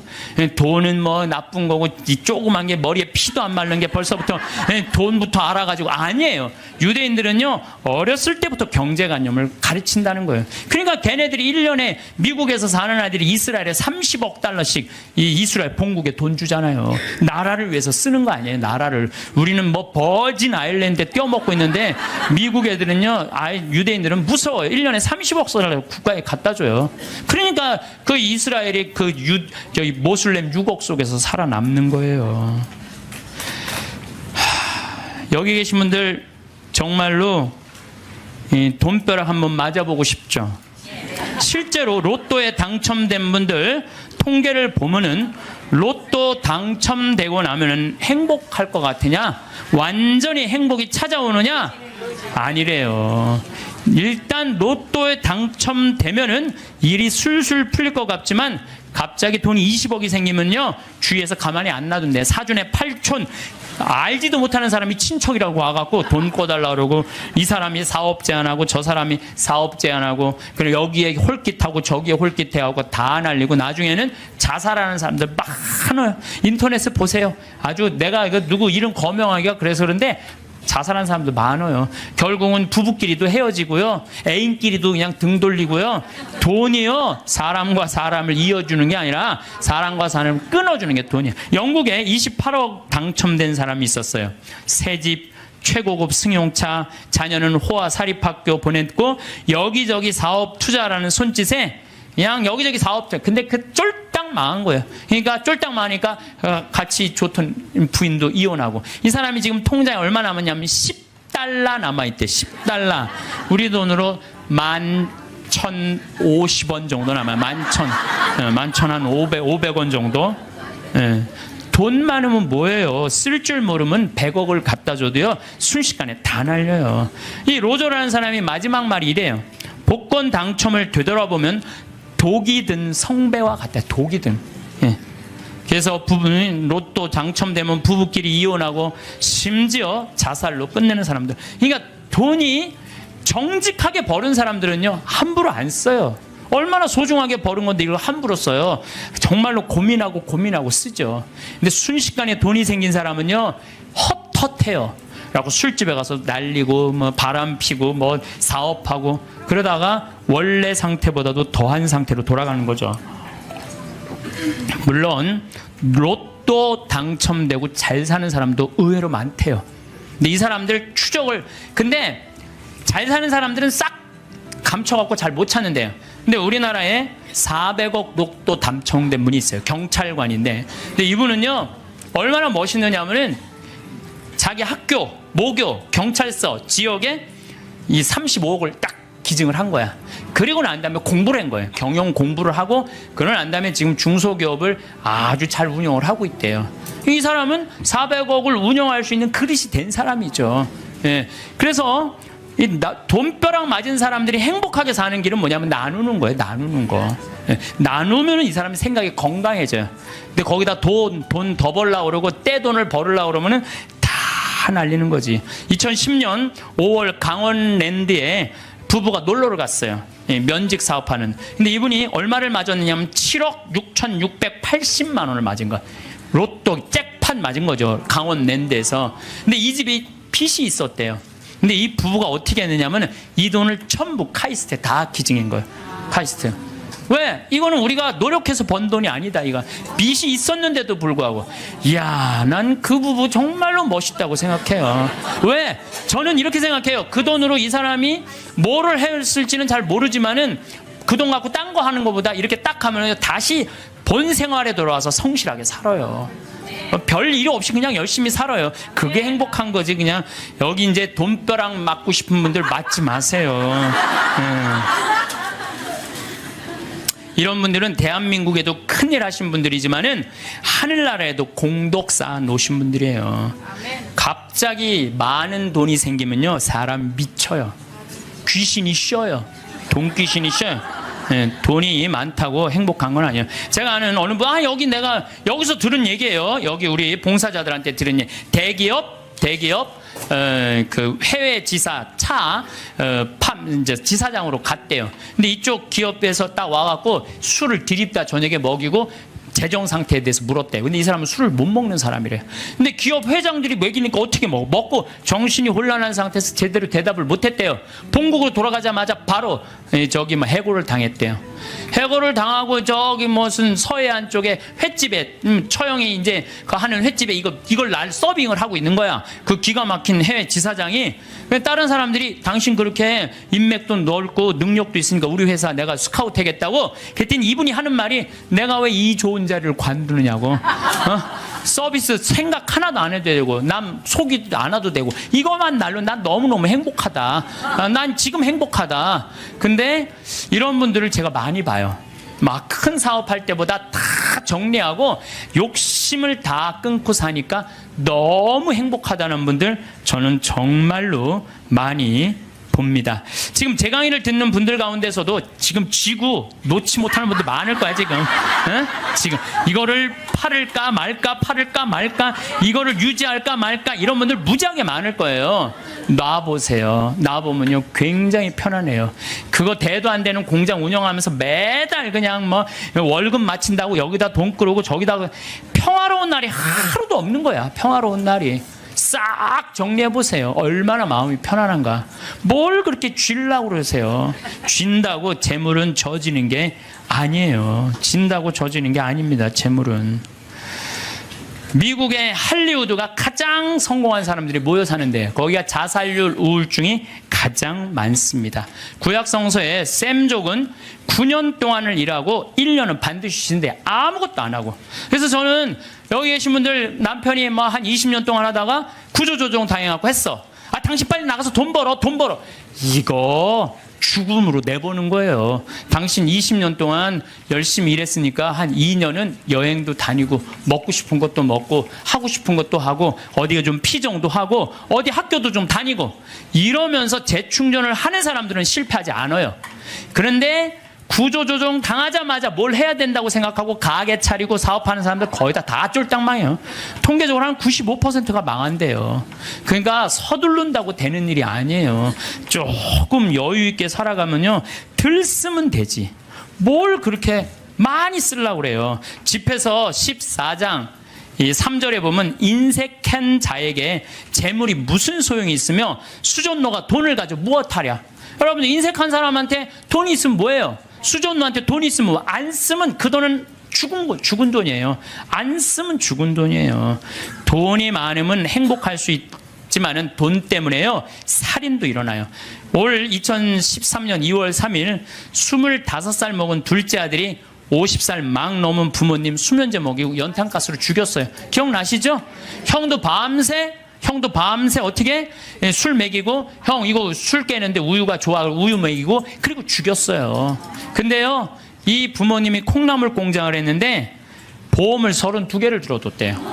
그리고 이 보험금이 26억이 된대. 그 얘한테 떨어지는 게 거의 50억 정도가 떨어진대. 25살. 돈 때문에 죽은 거예요. 돈 때문에. 그것도 누구한테 죽어? 자식한테 죽은 거야. 돈 때문에. 물론 이 부모가 이 둘째 자식을 사람 취급하지 않았대. 이 자식은 한이 있었던 거죠. 돈 많은 부모가 자기를 사람 취급도 하지 않은. 돈은 나눠서 가질 게 없는 식구들이 훨씬 서로 아끼고 사랑할 수 있어요. 돈보다는 형제간의 우애를 더 중요시해서 이렇게 키우는 집안은 하느님 꽉 붙잡고 사는 집안이에요. 돈은요 남한테 빌리러 다니지만 않을 만큼만 있으면 돼요.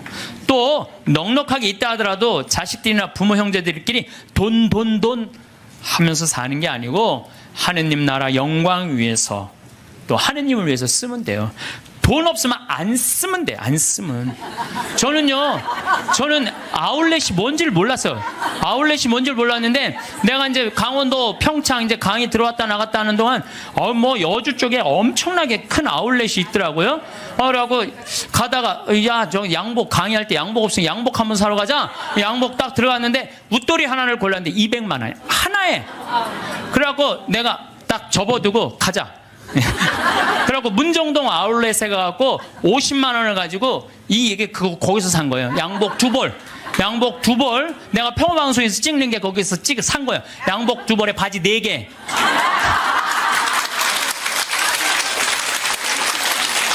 돈은요, 없으면 안 쓰면 돼요. 안 쓰면 돼요. 없는데 쓰려고 그러니까 고통스러운 거예요. 집에서 18장 33절에 내 지갑 속에 아무것도 없으면서 꾼 돈으로 잔치를 벌이다 거지가 되지 마라. 그것은 사실 자신의 생명을 거스르는 행동이다. 그러니까 여러분들, 돈이라는 건요, 우리가 너무 나쁘다고 생각할 필요도 없고 너무 좋다고 생각할 필요도 없어요. 내가 돈의 노예가 안 되고 돈을 내가 부리는 주인이 돼야 돼요. 어쨌든 이어서 다음 시간에 돈을 꽉 잡고 살면 어떤 일이 벌어지는지 이어서 하도록 하겠습니다. 감사합니다. 하늘나라 여권 마지막 6번째 시간 결론 얘기를 하도록 하겠습니다. 제가 요즘 이렇게 강의를 다니면서 우리 천주교 교우들이 이렇게 많은지 나 몰랐어요. 우리 천주교 교우들 한번 부산에 갔는데 그 남천성당이 뭐 한 3,000명 들어간대요. 근데 그 3,000명이 다 들어가고 오늘처럼 이렇게 바닥에 앉고 깜짝 놀랐어요. 그렇게 많은 줄 알고. 뭐 또 대구에 무슨 성령대회 갔는데 그 체육관이 꽉 차고, 얼마 전에 뭐 또 저기 뭐 올림픽 체조 경기장에 갔는데 또 거기도 똑같은 분이 다 돌아다니는 건 아닐 거 아니에요 지금. 똑같은 분이. 그래서 하느님을 꽉 잡고 살고 싶은 분들이 이렇게 많구나. 이 대한민국이 지금 축복받는 거는요, 정말로 신앙 때문이라는 생각 많이 해요. 저는요, 신앙을 버리는 나라치고 잘 되는 나라를 못 봤어요. 그래서 공산주의, 러시아 쫄딱 망했잖아요. 네, 그렇죠. 북한 쫄딱 망하고 있잖아요. 이게 하느님을 버리면은요, 다 잃어버리는 거예요. 저는 일본 쟤네들 뭐 어쩌고 저쩌고 그러는데 저 국제적인 지지를 받지 못하잖아요. 국제적인 지지를 받지 못하면 아무리 잘나도요, 왕따 당하는 거예요. 왕따. 내가 보니 일본은 점점 왕따의 길로 가고 있어. 왕따의 길로. 이게요, 우리나라도 마찬가지예요. 우리나라도 이제 먹고 살만하다고 다른 나라 무시하고, 여기 우리나라에 지금 뭐 외국인들 한 140만 명이 들어올 때잖아요. 우리가 미국에 가고 얼마나 서름 많이 받았어요. 그런데 지금 우리나라에 들어와 있는 뭐 방글라데시 사람들, 베트남 사람들, 이런 사람들 귀하게 여기지 않잖아요. 그게 다시 다 고통으로 돌아와요. 우리가 정말로 그런 사람들 따뜻하게, 이제는요, 단일 민족 끝났어요. 단일 민족으로 이 나라를 유지할 수가 없어요. 그리고 시대가 어떤 시대인데 단일 민족 이거 따져요. 이거 꼭 아들 따지는 집하고 똑같은 거야. 아들 따지는 집하고. 이제는 지구는요, 글로벌한 시대야. 이제 완전히 비행기가 있기 때문에요, 한 집안이야. 그래서 생각을 완전히 바꿔야 돼. 다 하느님의 분신이라고 생각하면 돼. 예수님의 분신. 예수님의 분신이라고 생각하고 잘 대해주시면은 이게 나중에 다 덕으로 돌아와요. 그래서 옛날에 우리 어른들이 베푼 끝은 있다고 그러냐. 베푼 끝은. 그래서 여러분들 베푸는 삶, 이게 우리 국민들끼리만 아니더라도 지금 아프리카, 그냥 어렵게 사는 사람들, 방글라데시, 저 남아메리카 고통스럽게 사는 사람들이 얼마나 많아요. 우리가 할 수만 있다면 그들을 도와주는 것도 아름다운 하늘나라 꾸미는데 중요한 일이 아닌가, 그런 생각을 저는 합니다. 어쨌든 하느님을 꽉 붙잡고 살려면은 우리는 끊임없이 우리 삶에서 기다려야 돼. 기다려. 우리는 성모님이 아기 예수님을 성전에서 봉헌한 이야기를 잘 알고 있습니다. 이때 성전에서 80살이 다 된 시메온은 성전을 떠날 수가 없었어요. 왜? 죽기 전에 하느님의 아들을 보게 될 것이라는 예언을 들었어요. 너 죽기 전에 하느님의 아들을 볼 것이다. 근데 보기 전에는 죽어 못 죽어? 못 죽는 거예요. 못 죽는 거예요. 루카복음 2장 25절을 보면은요, 예루살렘에 시몬이라는 사람이 있었다. 이 사람은 의롭고 독실하며 이스라엘이 위로받을 때를 기다리는 이였는데 성령께서 그 위에 머물러 계셨다. 성령께서는 그에게 주님이 그리스도를 뵙기 전에는 죽지 않으리라고 알려주셨다. 그가 성령에 이끌러 성전으로 들어갔다. 그리고 아기에 관한 율법의 관례를 준수하려고 부모가 아기 예수님을 데리고 들어오자 그는 아기를 두 팔에 받아안고 이렇게 하느님을 찬미하였다. 주님, 이제야 말씀하신 대로 당신 종을 평화로이 떠나게 해주셨습니다. 제 눈이 당신의 구원을 본 것입니다. 이는 당신께서 모든 민족들 앞에서 마련하신 것으로 다른 민족에게는 계시의 빛이시오 당신 백성 이스라엘에게는 영광입니다. 한나라는 할머니도 84살이나 될 때까지 구세주를 기다려요. 성전을 떠나는 일 없이 단식하고 기도하며 밤낮으로 하느님을 섬겼다. 한나 역시 구세주를 두 눈으로 볼 수 있었어요. 그리고 죽을 때 갖고 가는 건 결정적인 건 믿음이야. 믿음이 없는 사람은요, 노잣돈 없이 떠나는 거예요. 믿음이 없는 사람은 노잣돈이 없이 떠나는 거. 죽을 때 빈 털터리로 떠나는 거. 빈 털터리로. 근데 내가 주님께서 날 기다리고 계셔. 주님께서 날 맞아주실 거야. 이 믿음 있는 사람은요, 여행 떠날만 해요. 근데 딱 저승에 들어섰는데 아무도 날 데려가는 사람, 깜깜한 어둠만 날 기다리고 있는 사람은 너무너무 힘든 거죠. 제가 한 10년 전에 우리 후배 신부들을 데리고 제주도에 스킨스쿠버를 데리고 갔어요. 바다에 들어가는 거. 근데 한 6, 7명 신부들하고, 지구 신부들하고 갔는데, 문섬, 새끼섬, 서귀포 쪽에 거기가 참 아름다워요. 근데 이제 그 신부들은 초보니까 강습을 받고, 나는 좀 할 줄 아니까 새끼섬에 바다에 이렇게 들어가서 이제 혼자 절대 가면 안 되는데, 그래도 이제 혼자 이렇게 좀 옆에 이제 강습하는 거 보고 혼자 이렇게 돌았어요. 근데 그 신부 중에 하나가 물 공포증 있는 신부가 있어요. 너는 여기서 낚시만 해. 그래갖고 이제 그 신부는 위에서 낚시를 하고 있는데, 나는 이제 바다에 들어 물고기가 얼마나 많은지 몰라요. 돌돔, 하여튼 물고기가 얼굴을 치고 지나갈 정도로 물고기가 많아요. 바다에 들어가 보면은. 그래갖고 이제 한 바퀴 한 30분 이제 다이빙을 하고 나와서 그 후배 신부한테 물어봤어요. 물고기 좀 잡았어? 이 신부가 한다는 얘기가, 신부님 한 마리도 없나 봐요. 30분 동안 한 마리도 못 잡았어요. 그러는 거예요. 그 많은 물고기를 두고 그 위에서 낚시하는 사람은 한 마리도 없는 줄 알고 그냥 계속 한 마리도 없다고 투정을 부리더라고요. 신앙생활도 똑같아요. 신앙생활도 내가 하느님을 믿고 하느님 안으로 빠져들면은요, 그 안에는 온 세상이 하느님의 섭리야. 하느님의 손길이고 하느님의 사랑이야. 근데 많은 사람들은 그 물속에 뛰어들지 않아요. 뛰어들지 않고 바깥에서 있는 거야, 없는 거야. 하느님 계신 거야, 안 계신 거야. 이러고 있으니까 잡아요, 못 잡아요? 못 잡아요. 여러분도 오늘도 야, 명동에 오늘 그 신부님 강의 간대자. 가자! 데리고 올라오래. 아유, 뭘 가. 니네나 가. 난 나중에 기회 되면 갈게.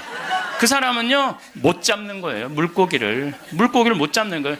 얼마나 하느님 안에 들어가면은 신앙의 보물이 얼마나 많은데. 또 우리 보자 신부님이 그런 얘기를 해요. 보자 신부님이 자기 낚시를 참 좋아해요. 우리 보자 신부님이. 근데 신부님 강론 때 그러더라고요. 보면은 아무리 물고기가 안 나와도 한 자리에서 4시간, 5시간 앉아있으면 결국은 나올 때 되면 밑밥을 뿌리면은 나올 때 되면 엄청나게 나온다는 거예요.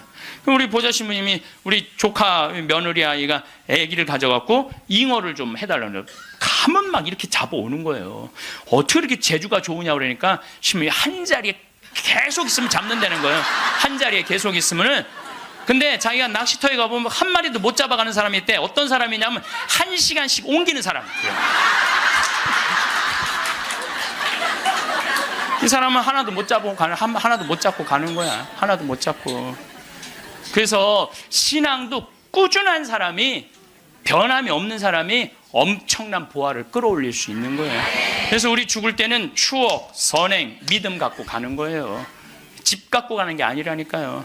어쨌든 내가 지난 2월 달에 이제 성주순례 이제 가서, 이제 갈릴레아 호수를 도는데, 그 갈릴레아에서 3일을 머물었어요. 갈릴레아가 신앙의 유산이 너무 많아요. 5,000명 먹이신 빵의 기적도 갈릴레아 호수에서 했지. 산상 설교도 갈릴레아에서 했지. 풍랑 걸은 데도 갈릴레아지. 제자들하고 예수님하고 만난 데도 갈릴레아지. 얼마나 많아요. 그러니까 거긴 3일을 머물렀죠. 3일을 머물고 이제 저녁에 이제 모여갖고 80명 순례자들한테 오늘 느낀 신앙의 감동을 나눔 얘기를 하자고 그랬어요. 근데 참 우리 천주교 신자들은 이상하죠. 말 그렇게 잘하다가도 말씀 나누게 하자 그러면 입을 다물어. 말씀 나누게 하자 그러면. 내가 아는 몇몇 연예인도 있으면 연예인들을 만나고 얘기를 하면 신앙이 너무너무 좋아요. 그런데 방송에만 나가면 절대 말 안 해. 신앙에 대해서. 신기해. 개신교 성도들은 간증하라고 그러면 그냥 뛰어나가고 서로 하려고 그러는데 우리는 그냥 잘 놀다가도 자 지금부터 말씀 나누기 전에 내가 묵상을 했어요. 왜 우리 천주교 교우들이 이렇게 입이 무거운가. 내가 묵상을 했어요. 답을 찾아냈어요. 요셉 성인 닮아서 입이 무거운 거. 요셉 성인 닮아서. 요셉 성인이 참 입이 무거워요. 보면은 아니 장가를 가려고 딱 했는데 마리아가 애를 배 갖고 온 거야. 기가 막히잖아요. 나는 손도 잡은 적이 없는데 그럼 일반 사람이면 뭐라고 그럴 거냐. 친구들한테 야 얘기 좀 하자. 야 난 너무 고민이 있어. 아니 마리아가 결혼도 하기 전에 애를 배웠네. 이거 어떻게 하면 좋지? 분명히 이렇게 얘기했을 거예요. 근데 요셉 성인은 아무한테도 말하지 않고 혼자 파혼하기로 혼자만 마음속으로 생각을 해. 우리 천주교 교우들하고 똑같은 거예요. 12살 때 예수님 3일 동안 잃었다가 3일 만에 찾았어. 3일 동안 근데 나는 요셉 성인도 참 대단해요. 내 애도 아니고 그렇잖아요. 내 애도 아니고 마누라도 내 마누라도 아니야. 사실은 그렇잖아요. 그런데 그 아이하고 그 엄마를 12년 동안 책임졌다는 건요 보통 사람 아니면 못해요. 참 무직한 분이죠. 근데 3일 만에 잃어버렸는데 얼마나 애가 타게 찾았겠어요. 찾고 난 다음에 성모님이 얘야 네 아버지와 내가 너를 얼마나 찾았는지 모른다. 나는 이 말도 참 묵상을 많이 하는 말 중에 하나예요. 성모님도 시집을 막상 오긴 왔는데 뱃속에 아기가 이씨 들어왔으니 얼마나 미안해요. 그러니까 항상 요셉 성인한테 미안한 마음이 있었던 것 같아. 그래서 여러분들 3일 만에 잃었던 애를 찾았어. 그럼 여러분들 뭐라 할까? 이놈의 새끼 내가 너 얼마나 찾았는지 알아? 분명히 이랬을 거야. 근데 성모님은 자기를 먼저 내세우지 않았어요. 자기 아이임에도 불구하고 얘야 네 아버지와 내 남편을 인정해 준 거죠.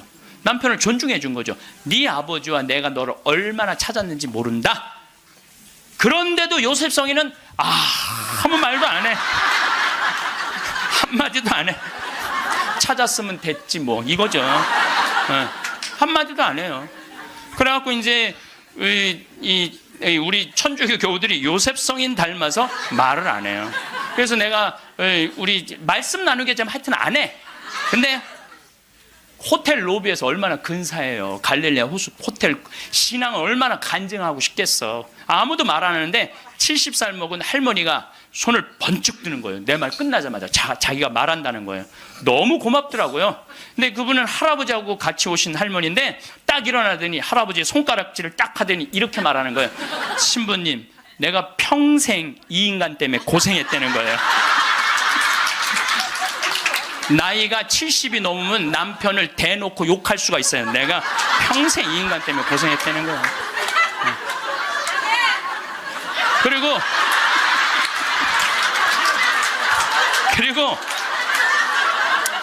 자기가 자식 셋 키웠는데 70이 됐는데 자기한테 자식들이 고맙다고 말 한마디 안 하고 남편이 그 잘난 반지 목걸이 한번 사준 적이 없다는 거예요. 속에서 우라통이 터지더래요. 내가 그렇게 고생을 해서 자식들을 키우고 남편 뒷바라지를 했는데 나의 고생을 알아주는 사람이 하나도 없더래. 갈비 먹고 싶을 때 와서 갈비 사주는 놈 한 놈도 없다는 거예요. 근데 어느 날 갑자기 내가 방송에서 나오더니 그러더래요. 늙어서 왜 갈비가 먹고 싶으면 자식이 사줘야 되냐. 그지근성을 버려라. 갈비가 먹고 싶으면 내 돈으로 내가 가서 사 먹으면 되지.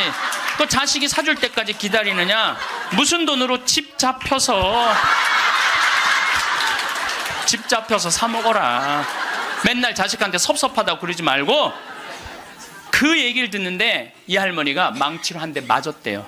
지금 70살 넘은 할머니 할아버지들 중에 갈비가 먹고 싶다고, 여보 우리 갈비 먹고 싶다, 오늘 가서 갈비 사 먹자. 그리고 둘이 갈비집 가서 10만 원이나 된 돈 내면서 갈비 사 먹을 사람들이 얼마나 돼요? 그저 자식이 한번 사줘야지 그냥 한번 먹고 오는 거지. 그 돈 무서워서 벌벌벌벌 떨잖아요. 그러니까 자기를 위한 일을 안 하는 거예요. 이제는 여러분들 자기를 위한 일을 해야 돼요. 자기를 위한 일을. 어쨌거나 하여튼 이제 나도 이제 사 먹어야 되겠다, 집 잡혀서 그런 생각을 하는데, 평화신문에 황창현 신부와 함께 떠나는 도보 성주순례가 딱 떴대.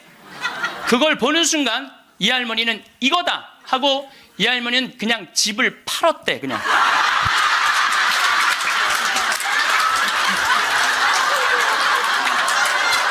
집을 팔았대요. 네. 집을 팔고 1억이 남은 걸 가지고 성주순례를 따라온 거예요. 여동생 부부하고. 근데 왔는데 자기 너무너무 행복하대. 그런데 이 할아버지는 맨날 술만 먹던 할아버지인데 성주순례도 안 따라오려는 걸 억지로 끌고 온 거야. 근데 이 할아버지가 다리도 아프다 뭐도 그러는데 10일 동안 걸으면서 하느님을 만난 거야.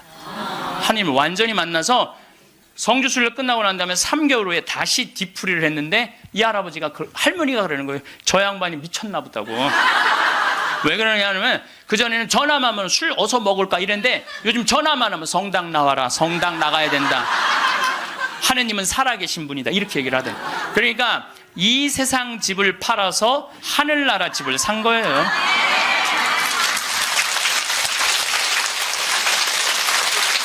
그러니까 여러분들도 제발 이 세상에 너무 얽매이고 연연하지 말라는 거예요. 내가 이번에 성주순례 가서도 너무 많은 걸 느꼈는데, 그 대학생이 엄마 아빠를 따라온 거야. 인천공항이 딱 나를 바라보는 눈빛이 흰 눈동자 95% 까만 눈동자. 너 때문에 내가 여기 따라왔다. 근데 이 친구가 성주순례를 하루를 걷더니 이틀을 걷더니 눈빛이 바뀌는 거예요. 그러면서 마지막엔 이 친구가 이런 말을 하더라고요. 신부님, 저는 가슴이 지금 터질 것 같이 행복하다는 거예요. 살아계신 예수님을 만나서 가슴이 터질 것 같이 행복하다는 거예요. 그리고 그 친구는 엄마 아빠가 길을 잃고 공부 굉장히 잘하는 아이였어요. 근데 지금 의대 공부를 한대요. 내가 아프리카에 좀 가서 봉사 좀 하자 그랬더니 그러니까 길을 찾은 거지. 그러니까 여러분들 제발 좀 죽기 전에 가지 말고 언제 가? 지금 가세요. 지금 가세요.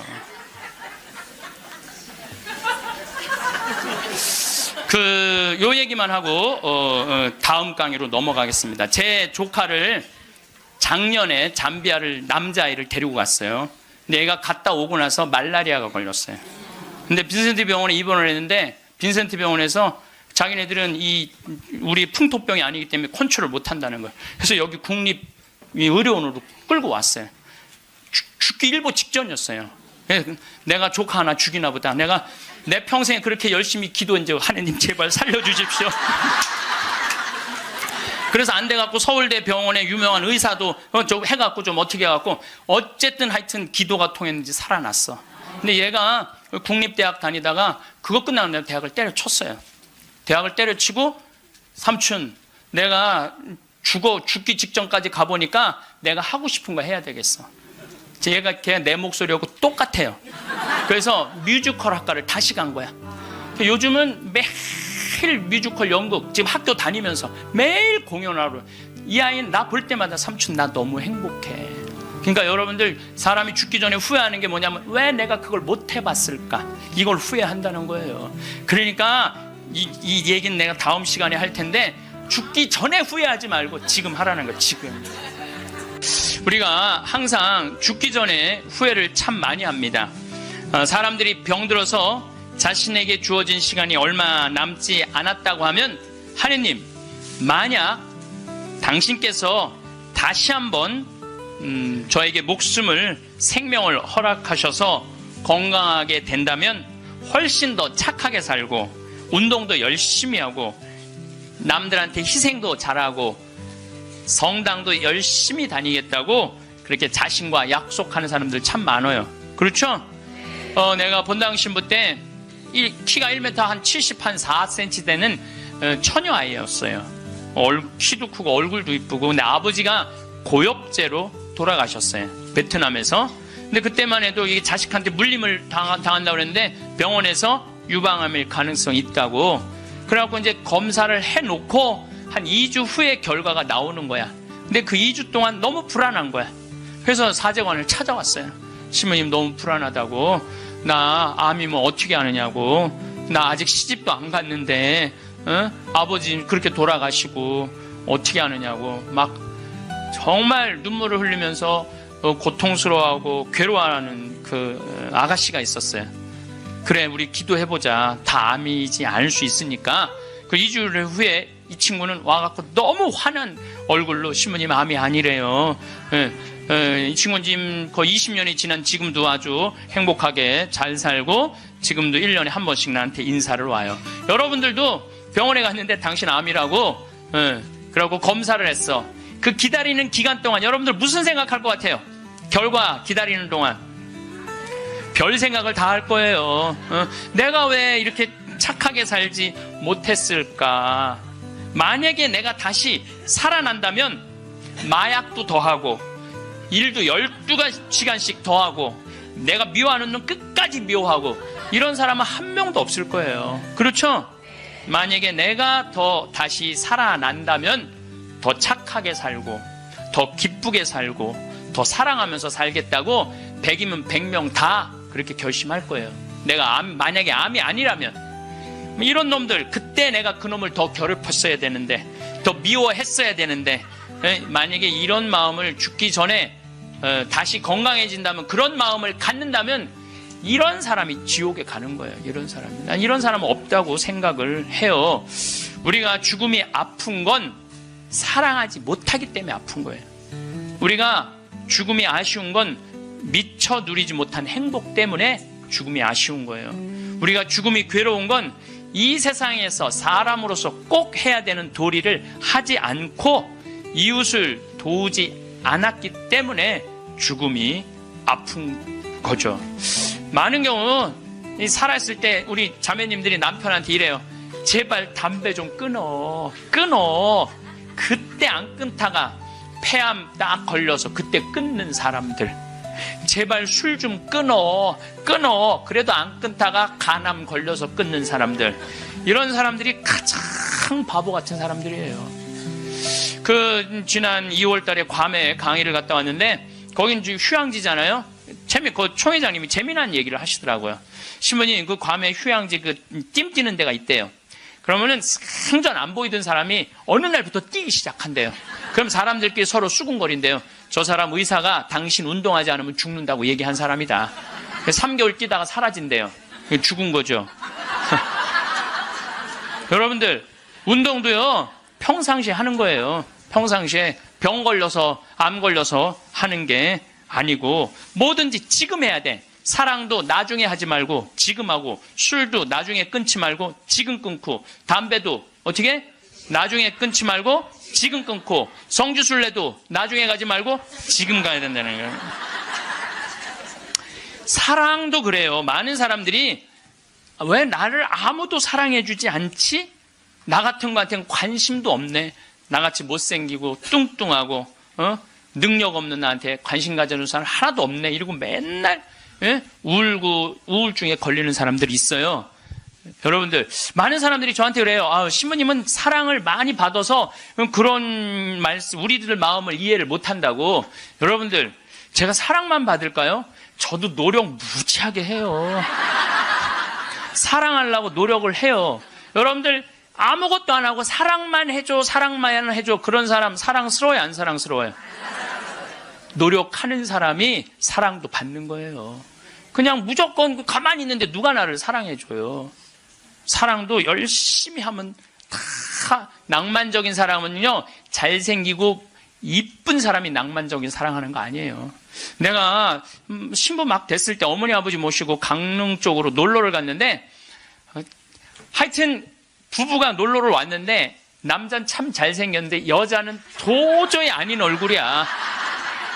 근데 남편이 나한테 사진을 찍어달라고 그러는데 여보 이리 와. 그리고 아내를 탁 앉는데 나 같으면 도저히 못 앉을 것 같은데 그 얼굴을 보고는 그 남편은 너무 귀중하게 아내를 앉는 거예요. 그래서 사진을 찍으면서도 참 신기하다. 어떻게 저게 가능하지? 근데 한 50대 후반쯤 된 분들이었어요. 근데 제가 요즘 그 부부를 이해를 하기 시작을 해요. 요즘 그래서 그렇게 남편이 소중하게 대했구나. 이게 이해가 돼요. 왜? 가만히 생각을 해보니까 요즘 이렇게 우리 자매님들 이렇게 뭐 한 결혼 30년 된 자매님들 이렇게 보면은요, 그 남편한테 정성스럽게 하고 자식 잘 키우고 살림살이 내조한 그런 분들은요, 얼굴이 잘생기고 못생기고의 문제가 아니야. 남자가 이렇게 바라봤을 때 그래 나하고 함께 인생을 같이 왔구나. 그 자체로 소중한 거야. 이쁘고 그게 상관이 없더라고. 요즘 이제 나이를 먹으니까 그게 이해가 되더라고요. 그래서 그렇게 끌어안고 참 웃으면서 그 아내를 바라봤구나. 사랑은요, 잘생기고 예쁜 여자가 하는 게 아니에요. 마음이 따뜻한 사람들이 하는 게 사랑이에요. 신부님, 저는 얼굴이 못생겨갖고 아무도 저를 바라봐주는 사람이 없어요. 여러분들, 얼굴이 못생겨갖고 아무도 자기를 사랑해주지 않으면 방법이 있어요. 자기가 자기를 사랑해주면 돼요. 자기가 자기를 사랑해주면 되잖아요. 남이 사랑해줄 때 기다리면 그거 힘들어요. 내가 나를 아끼고 사랑해주면 빛이 나. 빛이 나면 사람들은 나한테 다가오게 돼 있는 거예요. 그래서 우리는 하여튼 죽기 전에 생이별하는 거, 사랑도 못하고 뭐 이래서 죽는 게 싫어. 이젠 사랑도 하고 여행도 다니고 다 좋아. 그래도 죽는 게 싫어. 왜 그러냐면 존재의 사라짐 때문에 그래요. 내 존재가 이 세상에서 없어진다는 거는 너무너무 슬픈 거예요. 이건 좀 형이상학적인 문제예요. 내 존재가 사라진다는 거. 내가 40살인데 1월 달에 병원에 갔더니 의사가 당신 2달밖에 못 산다. 기껏 살아야 2달이다. 3월 달에는 죽는다. 그럼 이 사람은요, 이때부터 울기 시작을 하는 거야. 내가 3월 달에 죽어? 나 진달래 보고 싶은데 진달래 필 때 나는 이 세상에 없겠네. 나 여의도 벚꽃 구경 가고 싶은데 벚꽃 필 때 난 이 세상에 없겠네. 나 목련 보고 싶은데 목련 필 때 난 이 세상에 없겠네. 그리고 우는 사람 참 많아요. 나 생태마을에 있으니까 암 환자들 많이 오잖아요. 그래갖고 막 울며 신부님 난 아직 어디도 못 가봤고 제주도도 못 가봤고 바다도 못 가봤고 근데 나 죽는다고 막 울며 불며 하는 사람들 참 많아요. 한 분이 그 암 환자는 잊지를 못하겠어요.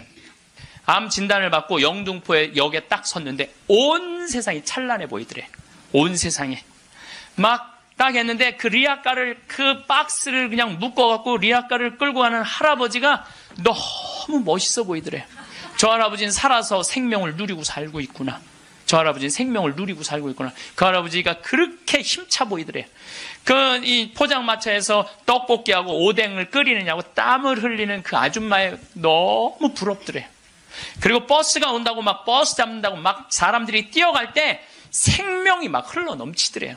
난 이제 이 세상에 더 이상 없겠구나. 이런 세상에 함께 할 수 없구나. 내 존재가 잊혀진다는 거, 내 존재가 사라진다는 건 너무너무 슬픈 거예요. 근데 여러분들, 제가 진리 하나 알려드릴게요.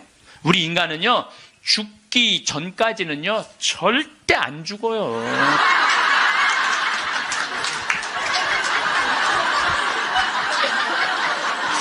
아직 죽지도 않았는데, 청승 떨지 말라 이거예요. 죽지도 않았는데 청승 떨지 말라는 거예요.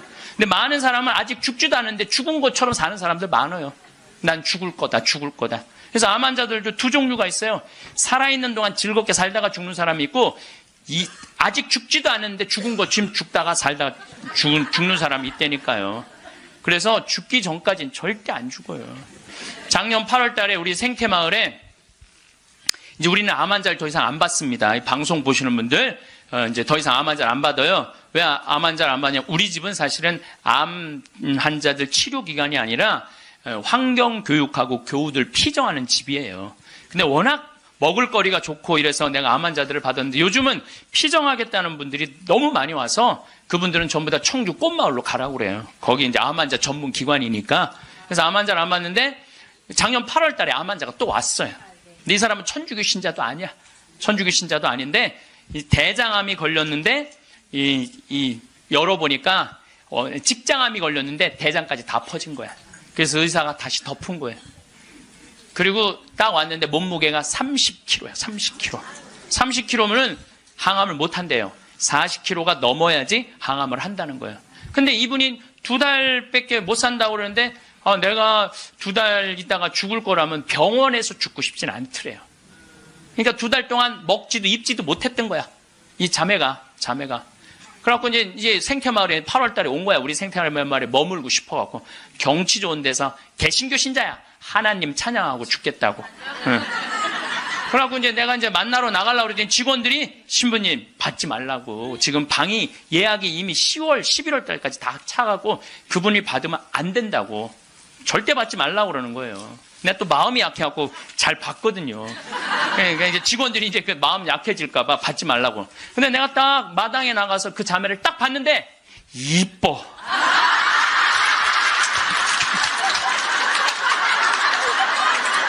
아니 57이라는데 그렇게 이뻐요.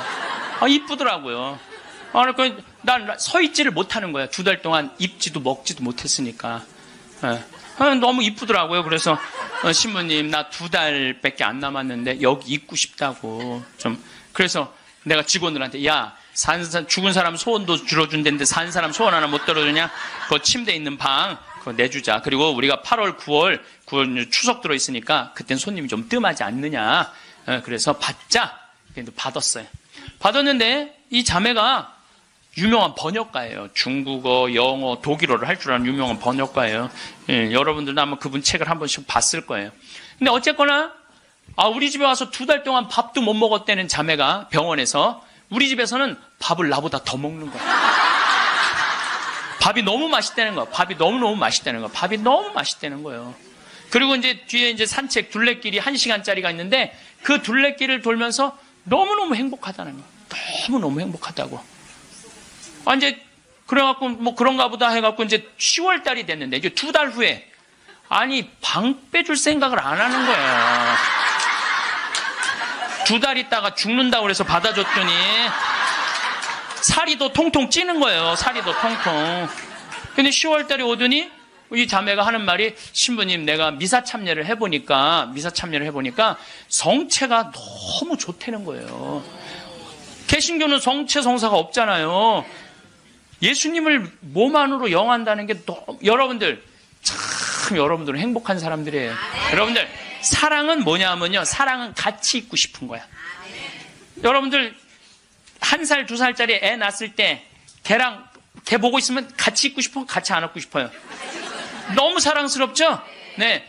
같이 있고 싶어서 뭐라 그러냐면 눈에 넣어도 안 아프다 그래. 이 눈에 티끌 하나만 들어가도 막 난리를 쳤는데 이만한 걸 눈에 넣어도 안 아프다 그러니 이게 보통 이게 그것처럼 사랑스러워. 눈에 넣어도 그 큰 거를 넣어도 안 아프다는 얘기예요. 근데 예수님은 우리랑 너무 같이 있고 싶은 거야. 눈에 넣어도 안 아픈 게 아니라 그걸 뛰어넘어서 너무 같이 있고 아예 안에 들어가서 살고 싶은 거 우리 안에. 그래서 성체로 우리 안에 들어와서 살고 있는 거예요. 그 행복한 신비를 여러분들은 매일매일 경험하는 거예요. 근데 우리 자매가 이렇게 보면서 나도 성체 영하고 싶다는 거예요. 세례를 받아야 되는데 근데 동생이 목사님이야. 그 동생하고 상의를 했대요. 나 거기 가고 세례 받고 싶다고. 천주교 세례. 근데 이 목사님이 한술 더 뜨는 거야. 누나 가고 기분도 좋고 몸도 좋아지니까 세례 그냥 받으라고. 천주교 큰 집이나 마찬가지니까 세례 받으라고. 그래갖고 이제 데레사로 세례를 줬어요. 데레사로. 그러니까 데레사가 이제 매 시간마다 나한테 와서 강의 듣잖아. 앉아갖고. 근데 똑같은 걸 듣는데도 똑같이 웃기대. 그 자매가. 웃지, 밥 먹지, 공기 마시지, 예수님 먹지. 좋다는 건 다 하는 거, 좋다는 건 다 하는 거예요.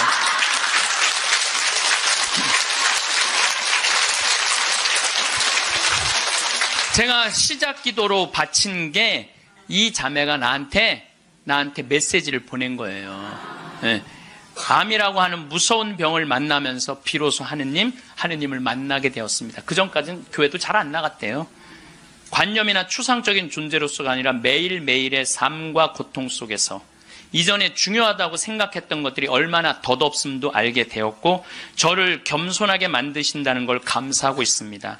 이 세상에서 내가 누구인지 하느님과 나의 관계에 대해 보다 깊이 이해하게 되었습니다. 나 자신의 한계를 처절하게 경험했고 깊은 실망도 알게 되었습니다. 그럼에도 희망이 얼마나 소중한 것인지 조금 알게 된 것 같아요. 그리고 항상 사람들 속에서 서로 보살피며 살아야 한다는 것을 비로소 알게 되었습니다. 우리 생태마을에서 살면서요, 너무너무 삶을, 그리고 이분이 그런 거예요. 2달 동안 그냥 하느님 속에서 살다가 죽겠다고 찬양하면서, 그러면서 점점 건강이, 12월 달이 돼도 방 뺄 생각을 안 하는 거예요. 온몸에 암이 다 퍼졌다는 사람이. 그래서 이제 12월 마지막 제주는 내가 너무 강의가 많으니까 이제 마지막 제주는 쉬어요. 오늘부터 21일까지 하루도 안 쉬고 강의를 하는 거예요. 21일까지. 그러니까 대림 여러분들 피정한다고 그냥 여기서 부르고 저기서 부르고 그러니까. 근데 예수님, 내가 그래, 대림 때 항상 예수님이 난 12월 10일 날 태어났으면 좋겠어. 너무 힘들어. 그래서 25일부터 30일까지는 제가 쉬어요. 근데 쉬면서 이제 평창에 이제 오늘도 새벽에 눈이 와갖고 그냥 직원들이 눈을 다 쓸었거든요. 그래서 이제 마지막 주 쉬면서 집에서 뭐 할 일이 별로 없잖아요, 또. 그러니까 우리 직원들한테 저녁 먹고, 야, 영화 보러 나가자. 우린 또 영화를 보려면 원주로 나가야 돼. 1시간 한 20분 정도 운전을 해서 영화를 딱 이제 보러 갔는데 직원들 다 데려가는데 테레사가 눈에 밟히는 거야. 혼자 놔두고 가기가 그렇잖아요. 그 큰 건물에. 그래서 테레사도 같이 가자. 그래서 이제 테레사하고 같이 영화를 보러 갔어요. 근데 내가 영화를 보러 갔는데 영화를 잘못 골랐어. 영화를 이렇게 단편 영화를 골라야 되는데 1년에 한 편씩 나오는 영화에 2편을 데려간 거예요. 반지의 제왕, 호비 뜻밖의 여정, 스마우그의 폐허라는 2편을 데려간 거예요. 이 난쟁이들이 잃었던 왕국을 찾으려고 막 하다가 보물을 찾아야 되는데 그 굴 속에 용을 깨우면 안 되는 거야. 근데 용을 깨운 거야. 화가 난 용이 막 날개를 펼치고 이제 마을을 다 불살려고 날개를 딱 펼치고 입을 쫙 벌리다가 영화가 끝나요. 이건 이제 언제 봐야 되느냐면 내년에 봐야 되는 거, 내년에. 영화가 끝나고 테레사한테 미안하더라고, 테레사한테. 이제 언제 죽을지 모르는 테레사를 데리고 와갖고 그걸. 그래서 내가 빈말로 테레사한테 얘기했어. 테레사, 우리 내년에 누구 또 보러 오자. 난 빈말로 얘기했는데 테레사는 진지하게, 네, 신부님 또 보러 와요. 그러는 거예요. 그러나 한 1, 2월 달 해외 강의 성주순례 때문에 생태마을을 2달 동안 비웠어요. 2달 만에 왔는데, 테레사가 30kg짜리 테레사가 42kg가 된 거야. 얼굴이 삐쩍 말랐을 때도 이뻤는데 완전히 얼굴이 우리 집에 왔을 땐 흑 색깔이었는데 복사꽃 색깔로 바뀐 거야. 네. 그런데 그 테레사는 그렇게 좋아졌다가 지난 10월 마지막 주에 세상을 떠났어요. 떠났는데 이제 제가 세브란스 병원에 갔는데 딸 셋, 아들 하나 있는 집이에요.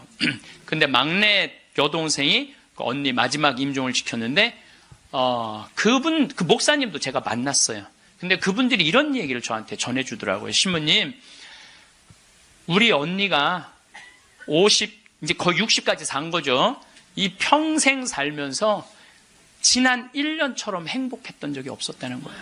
너무 행복하게 살다가 세상을 떠났다는 거예요. 그리고 마지막에 이제 임종하던 날도 예수님 감사합니다. 이거를 계속 입에 계속 하면서 예수님 감사합니다. 자기 1년 동안 너무 산 게 행복했고 당신 만나러 가서 감사하다는 거예요. 계속 그러고 세상을 떠났다는 거예요. 그래서 저는 사는 것 같이 살다가 죽는 사람은 죽어도 살아요. 그렇죠? 근데 이 세상을 죽는 것 같이 사는 사람은 죽어도 죽어요. 죽어도 죽는 거예요. 그래서 테레사가 그렇게 참 예쁜 모습으로 세상을 떠나는 걸 보면서 우리가 오래 사는 게 문제가 아니야. 사는 날까지 즐겁게 사는 게 행복한 거예요. 우리 그 데레사가 마지막에 나한테 보낸 메시지가 있어요. 이거 내가 끝기도에 할 거지만 지금 다시 한번 읽어드릴게요. 누군가 제게 제일 좋아하는 게 무엇이냐고 묻는다면 즉시 하늘을 바라보는 것이라고 답할 거예요. 우리 생태마을에서 이렇게 하늘을 바라보는 모습이 너무너무 행복했대요. 하늘이 파란 하늘을 바라보는 게. 새벽 하늘, 해질녘, 하늘 낮과 밤의 하늘을요. 하늘은 늘 자유롭고 무한하며 아름다워요. 하늘을 보면 주님께 삶을 주신 그 사랑에 감격해서 울고 싶고 웃고 싶어요. 하늘을 바라볼 수 있게 하신 그 사랑이 감사합니다. 라고 이렇게 나한테 아름다운 많은 시들을 보내면서 번역가였으니까 이렇게 해서 이제 데레사는 세상을 떠났어요. 여러분들 죽음을 미리 앞당겨서 죽지는 마세요. 살아있는 동안 삶을 즐기고 죽을 때 죽음을 받아들이는 훈련이 필요합니다. 저도 아주 그런 거하고 상관없는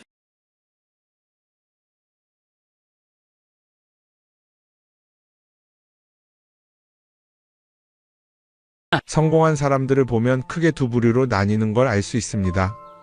하나는 자신이 성공했다고 여기저기 떠벌리고 다니는 사람들, 그리고 또 하나는 조용히 아무 말 없이 자기 삶을 사는 사람들입니다.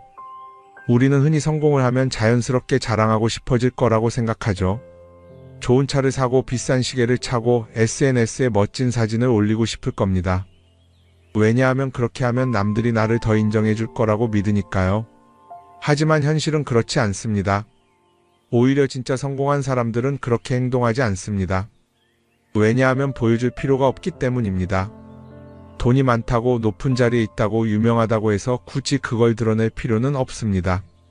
그걸 아는 사람들은 이미 알고 있고 모르는 사람들은 알 필요가 없죠. 그런데도 굳이나 성공했다고 떠드는 사람들이 있습니다. 그런 사람들은 왜 그럴까요? 간단합니다. 그 사람들은 사실 그렇게까지 성공한 게 아니기 때문입니다. 우리는 종종 SNS에서 성공한 사람들을 봅니다. 해외여행을 가고 고급 레스토랑에서 밥을 먹고 멋진 차를 타고 다니는 모습? 그런데 가만히 보면 그런 걸 보여주는 사람들은 언제나 뭔가를 팔고 있습니다. 강의를 팔든 자기 브랜드를 홍보하든 아니면 단순히 자기 자존감을 유지하려고 하든 간에 결국 목적이 있는 거죠. 진짜 부자들은 그렇게 하지 않습니다. 오히려 조용히 아무도 모르게 자기 일을 합니다. 왜냐하면 자랑해서 얻을 게 없기 때문입니다. 오히려 괜히 잘난 척했다가 사람들에게 이용당하거나 시기와 질투를 받거나 쓸데없는 오해를 사는 게 더 피곤합니다. 이건 단순한 돈 이야기가 아닙니다. 사회적인 성공을 이룬 사람들도 마찬가지입니다. 진짜 실력 있는 사람들은 자기 실력을 굳이 떠벌리지 않습니다. 왜냐하면 그럴 필요가 없으니까요. 자기 분야에서 최고라면 사람들이 먼저 알아서 찾아옵니다. 반대로 실력이 부족한 사람일수록 자기를 포장하려고 애씁니다. 우리가 흔히 듣는 말이 있죠. 빈수레가 요란하다. 이 말이 괜히 있는 게 아닙니다. 정말 내실이 있는 사람들은 굳이 시끄럽게 굴지 않습니다. 반대로 겉만 번지르르한 사람들은 자기가 얼마나 대단한지 떠들고 다닙니다. 이걸 좀 더 현실적인 예로 들어볼까요? 동창회에 나가면 꼭 이런 사람이 있습니다. 옛날에는 별거 아니었는데 갑자기 잘 됐다고 나타나서 자기가 얼마나 성공했는지 자랑하는 사람.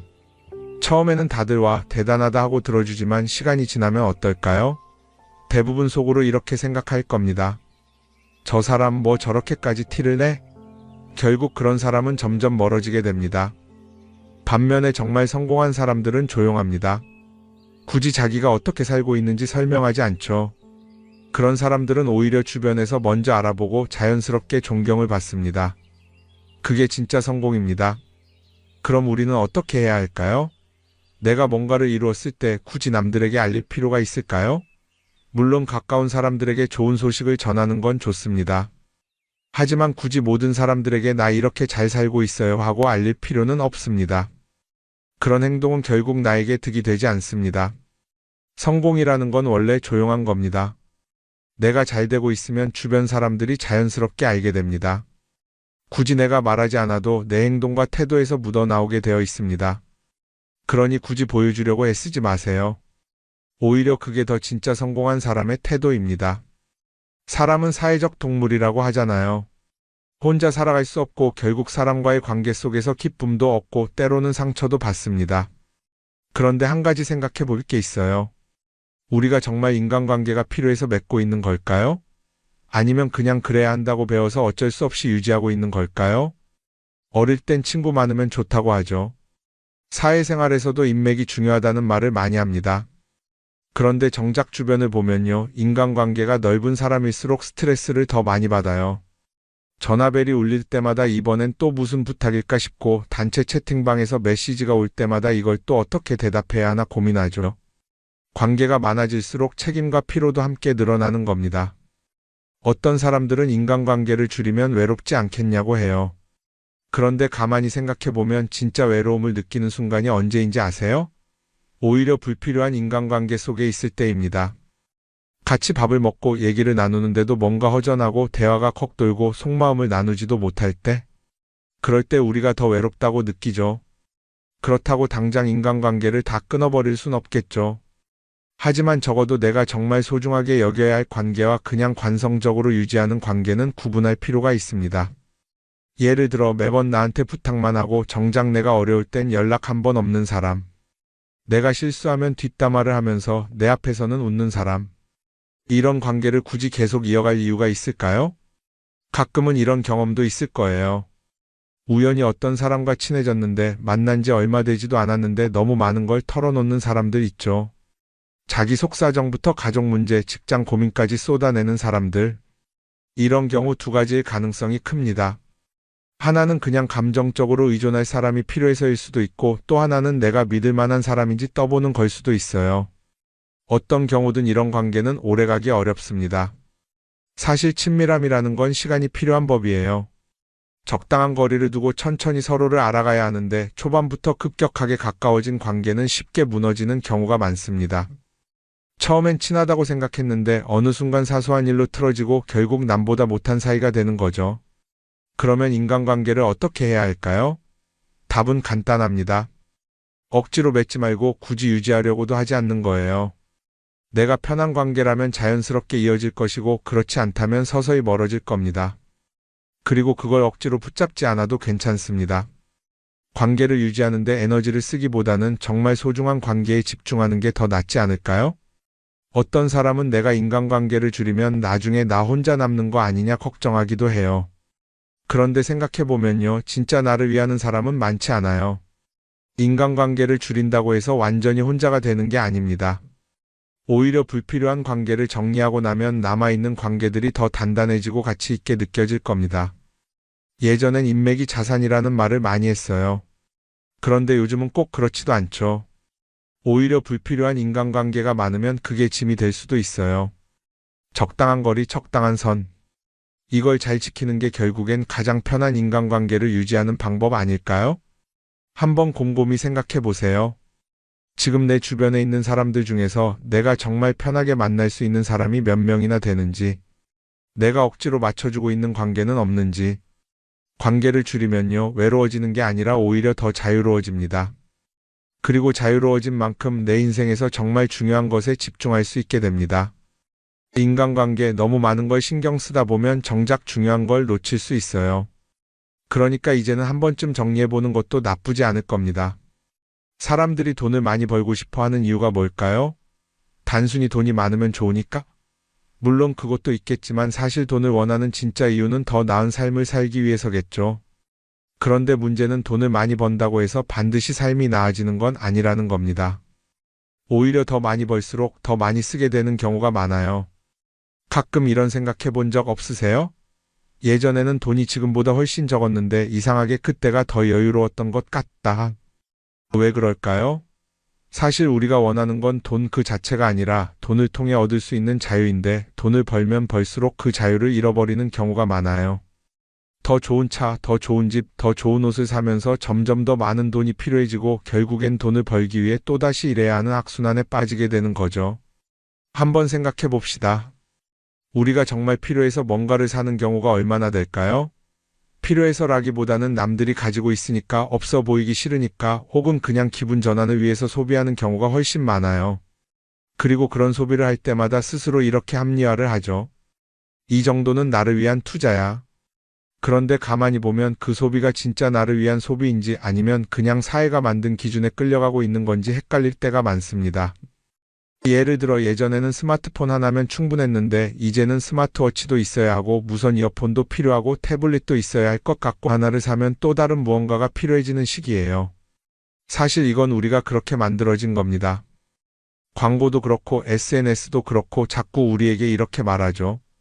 이걸 사야 더 행복해질 수 있어요. 그런데 정작 그걸 사고 나면 어때요? 처음 며칠은 좋죠. 그런데 시간이 지나면 또 다른 걸 사고 싶어져요. 왜냐하면 물건이 우리를 오래 행복하게 만들어주지는 않거든요. 특히 요즘은 SNS가 이런 소비 심리를 더 부추기는 것 같아요. 예전에는 친구들끼리 만나서 나 새로 샀어 하고 자랑하는 게 전부였는데 이제는 SNS에 올리면서 전 세계 사람들에게 보여주잖아요. 그러다 보니까 남들도 다 뭔가를 사서 올리고 나도 따라해야 할 것 같은 기분이 드는 거예요. 그런데 중요한 건 그 사람들도 사실은 나와 똑같은 기분이라는 겁니다.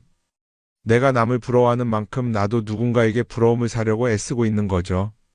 결국 끝없는 비교와 소비 속에서 진짜 중요한 걸 놓치게 되는 겁니다. 한번 이렇게 생각해보면 어떨까요? 만약 내가 지금부터 딱 1년 동안 불필요한 소비를 하지 않는다면 내 삶이 어떻게 변할까? 아마 처음에는 답답할 수도 있어요. 사고 싶었던 걸 참아야 하니까. 그런데 그걸 몇 번 참고 나면 어느 순간 깨닫게 될 겁니다. 내가 굳이 이걸 안 사도 괜찮네? 그렇게 불필요한 소비가 줄어들면 자연스럽게 돈이 쌓이겠죠. 그런데 돈이 쌓이는 것보다 더 중요한 게 있어요. 바로 마음의 여유가 생긴다는 겁니다. 돈을 쓰지 않는다고 해서 불행해지는 게 아니라 오히려 소비로부터 자유로워지면서 진짜 행복을 찾을 수 있어요. 물론 이걸 실천하는 게 쉽지는 않겠죠. 우리 주변에는 소비를 부추기는 것들이 너무 많으니까요. 하지만 적어도 이런 건 해볼 수 있습니다. 뭔가를 사고 싶을 때 한 번만 스스로에게 물어보는 거예요. 이게 정말 나한테 필요한 걸까? 아니면 그냥 순간적인 욕심일까? 만약 그 질문을 던졌을 때 5초 안에 당연히 필요하지 라는 답이 나오지 않는다면 사실 그건 없어도 되는 물건일 가능성이 큽니다. 정말 필요한 건 고민할 필요도 없이 바로 떠오르거든요. 그러니까 이제는 한 번쯤 생각해 봐야 할 것 같아요. 나는 지금 내가 원하는 삶을 살고 있는 걸까? 아니면 남들이 만든 기준에 맞추기 위해 내 시간을 팔고 있는 걸까? 소비를 줄인다는 건 단순히 돈을 아끼는 게 아닙니다. 그건 결국 내 삶의 선택권을 되찾는 일이거든요. 돈을 많이 버는 것도 중요하지만 더 중요한 건 그 돈을 어떻게 쓰느냐입니다. 그리고 때로는 아무것도 사지 않는 게 최고의 선택일 수도 있어요. 우리는 요즘 SNS 없이 사는 게 거의 불가능한 시대에 살고 있죠. 아침에 눈 뜨자마자 휴대폰을 확인하고 출근길에도 SNS를 보고 잠들기 전까지도 계속 들여다봅니다. 그러면서 남들이 어떻게 사는지 보고 나도 모르게 비교하게 되고 때로는 초조해지기도 하죠. SNS에 올라오는 사진들 한번 보세요. 맛집에서 멋진 음식을 먹고 해외여행을 다니고 좋은 옷을 입고 성공한 삶을 사는 사람들. 그런데 가만히 보면 이 사람들이 정말 행복해서 저런 사진을 올리는 걸까요? 아니면 그냥 행복해 보이고 싶은 걸까요? 실제로 SNS에 가장 많이 올라오는 사진이 뭔지 아세요? 남들이 부러워할 만한 순간들입니다. 집에서 편하게 쉬고 있는 모습이나 출근길에 지친 얼굴, 어제 먹다 남은 배달 음식 사진 같은 건 잘 안 올리죠. 대신 멋진 레스토랑, 명품 가방, 고급 호텔 같은 것들이 올라옵니다. 왜 그럴까요? 결국 SNS는 보여주기 위한 공간이기 때문입니다. 여기서 중요한 게 있어요. 우리가 SNS에서 보는 건 그 사람의 삶 전체가 아니라 편집된 일부 장면이라는 겁니다. SNS는 마치 한 편의 다큐멘터리나 영화처럼 잘 꾸며진 장면들만 보여줍니다. 그런데도 우리는 그걸 보면서 아, 저 사람은 나보다 더 행복하구나 하고 착각하죠. 예를 들어 SNS에서 한 친구가 해외여행을 가서 아름다운 풍경을 찍어 올렸다고 해볼게요. 우리는 그걸 보면서 부럽다, 나도 저렇게 살고 싶다라고 생각하겠죠. 그런데 정작 그 친구는 사진을 찍고 나서도 일 때문에 스트레스를 받고 있을 수도 있고 여행 비용을 감당하느라 카드가 걱정을 하고 있을 수도 있습니다. 그 부분은 우리는 알 수가 없죠. 그런데 문제는 이렇게 남들과 비교하는 습관이 쌓이면 결국 내 삶이 초라하게 느껴진다는 겁니다. 원래는 그냥 조용히 살아도 괜찮았는데 SNS를 보고 나면 나만 뒤처지는 것 같고 뭔가를 더 해야 할 것 같고 괜히 불안해지죠. SNS는 기본적으로 사람들의 비교 심리를 자극합니다. 남들이 가진 걸 나도 갖고 싶게 만들고 남들이 하는 걸 나도 해야 할 것 같은 기분이 들게 만들죠. 그러다 보니 필요하지도 않은 걸 사게 되고 무리해서라도 화려한 곳에 가게 되고 남들에게 보여주기 위해 사는 삶을 살게 됩니다. 그럼 어떻게 해야 할까요? 사실 정답은 간단합니다. SNS에서 보이는 것들을 곧이곧대로 믿지 않는 것입니다. 그리고 더 중요한 건 남과 비교하는 걸 멈추는 것이에요. 어떤 사람이 비싼 차를 타고 다닌다고 해서 그 사람이 꼭 행복한 건 아닙니다. 좋은 차를 타고 다니지만 밤마다 사업 걱정에 잠 못 이루는 사람도 많아요. 반대로 대중교통을 이용하지만 마음 편하게 사는 사람도 있죠. 결국 행복은 보이는 것이 아니라 느끼는 것입니다. SNS를 덜 보면 덜 불행해진다는 연구 결과도 있어요. 하루 종일 남의 삶을 보면서 비교하는 시간을 줄이면 내 삶에 집중할 수 있는 시간이 많아지는 겁니다. SNS를 완전히 끊을 필요는 없지만 최소한 그 안에 있는 것들이 전부 진짜라고 생각하지 않는 태도는 필요합니다.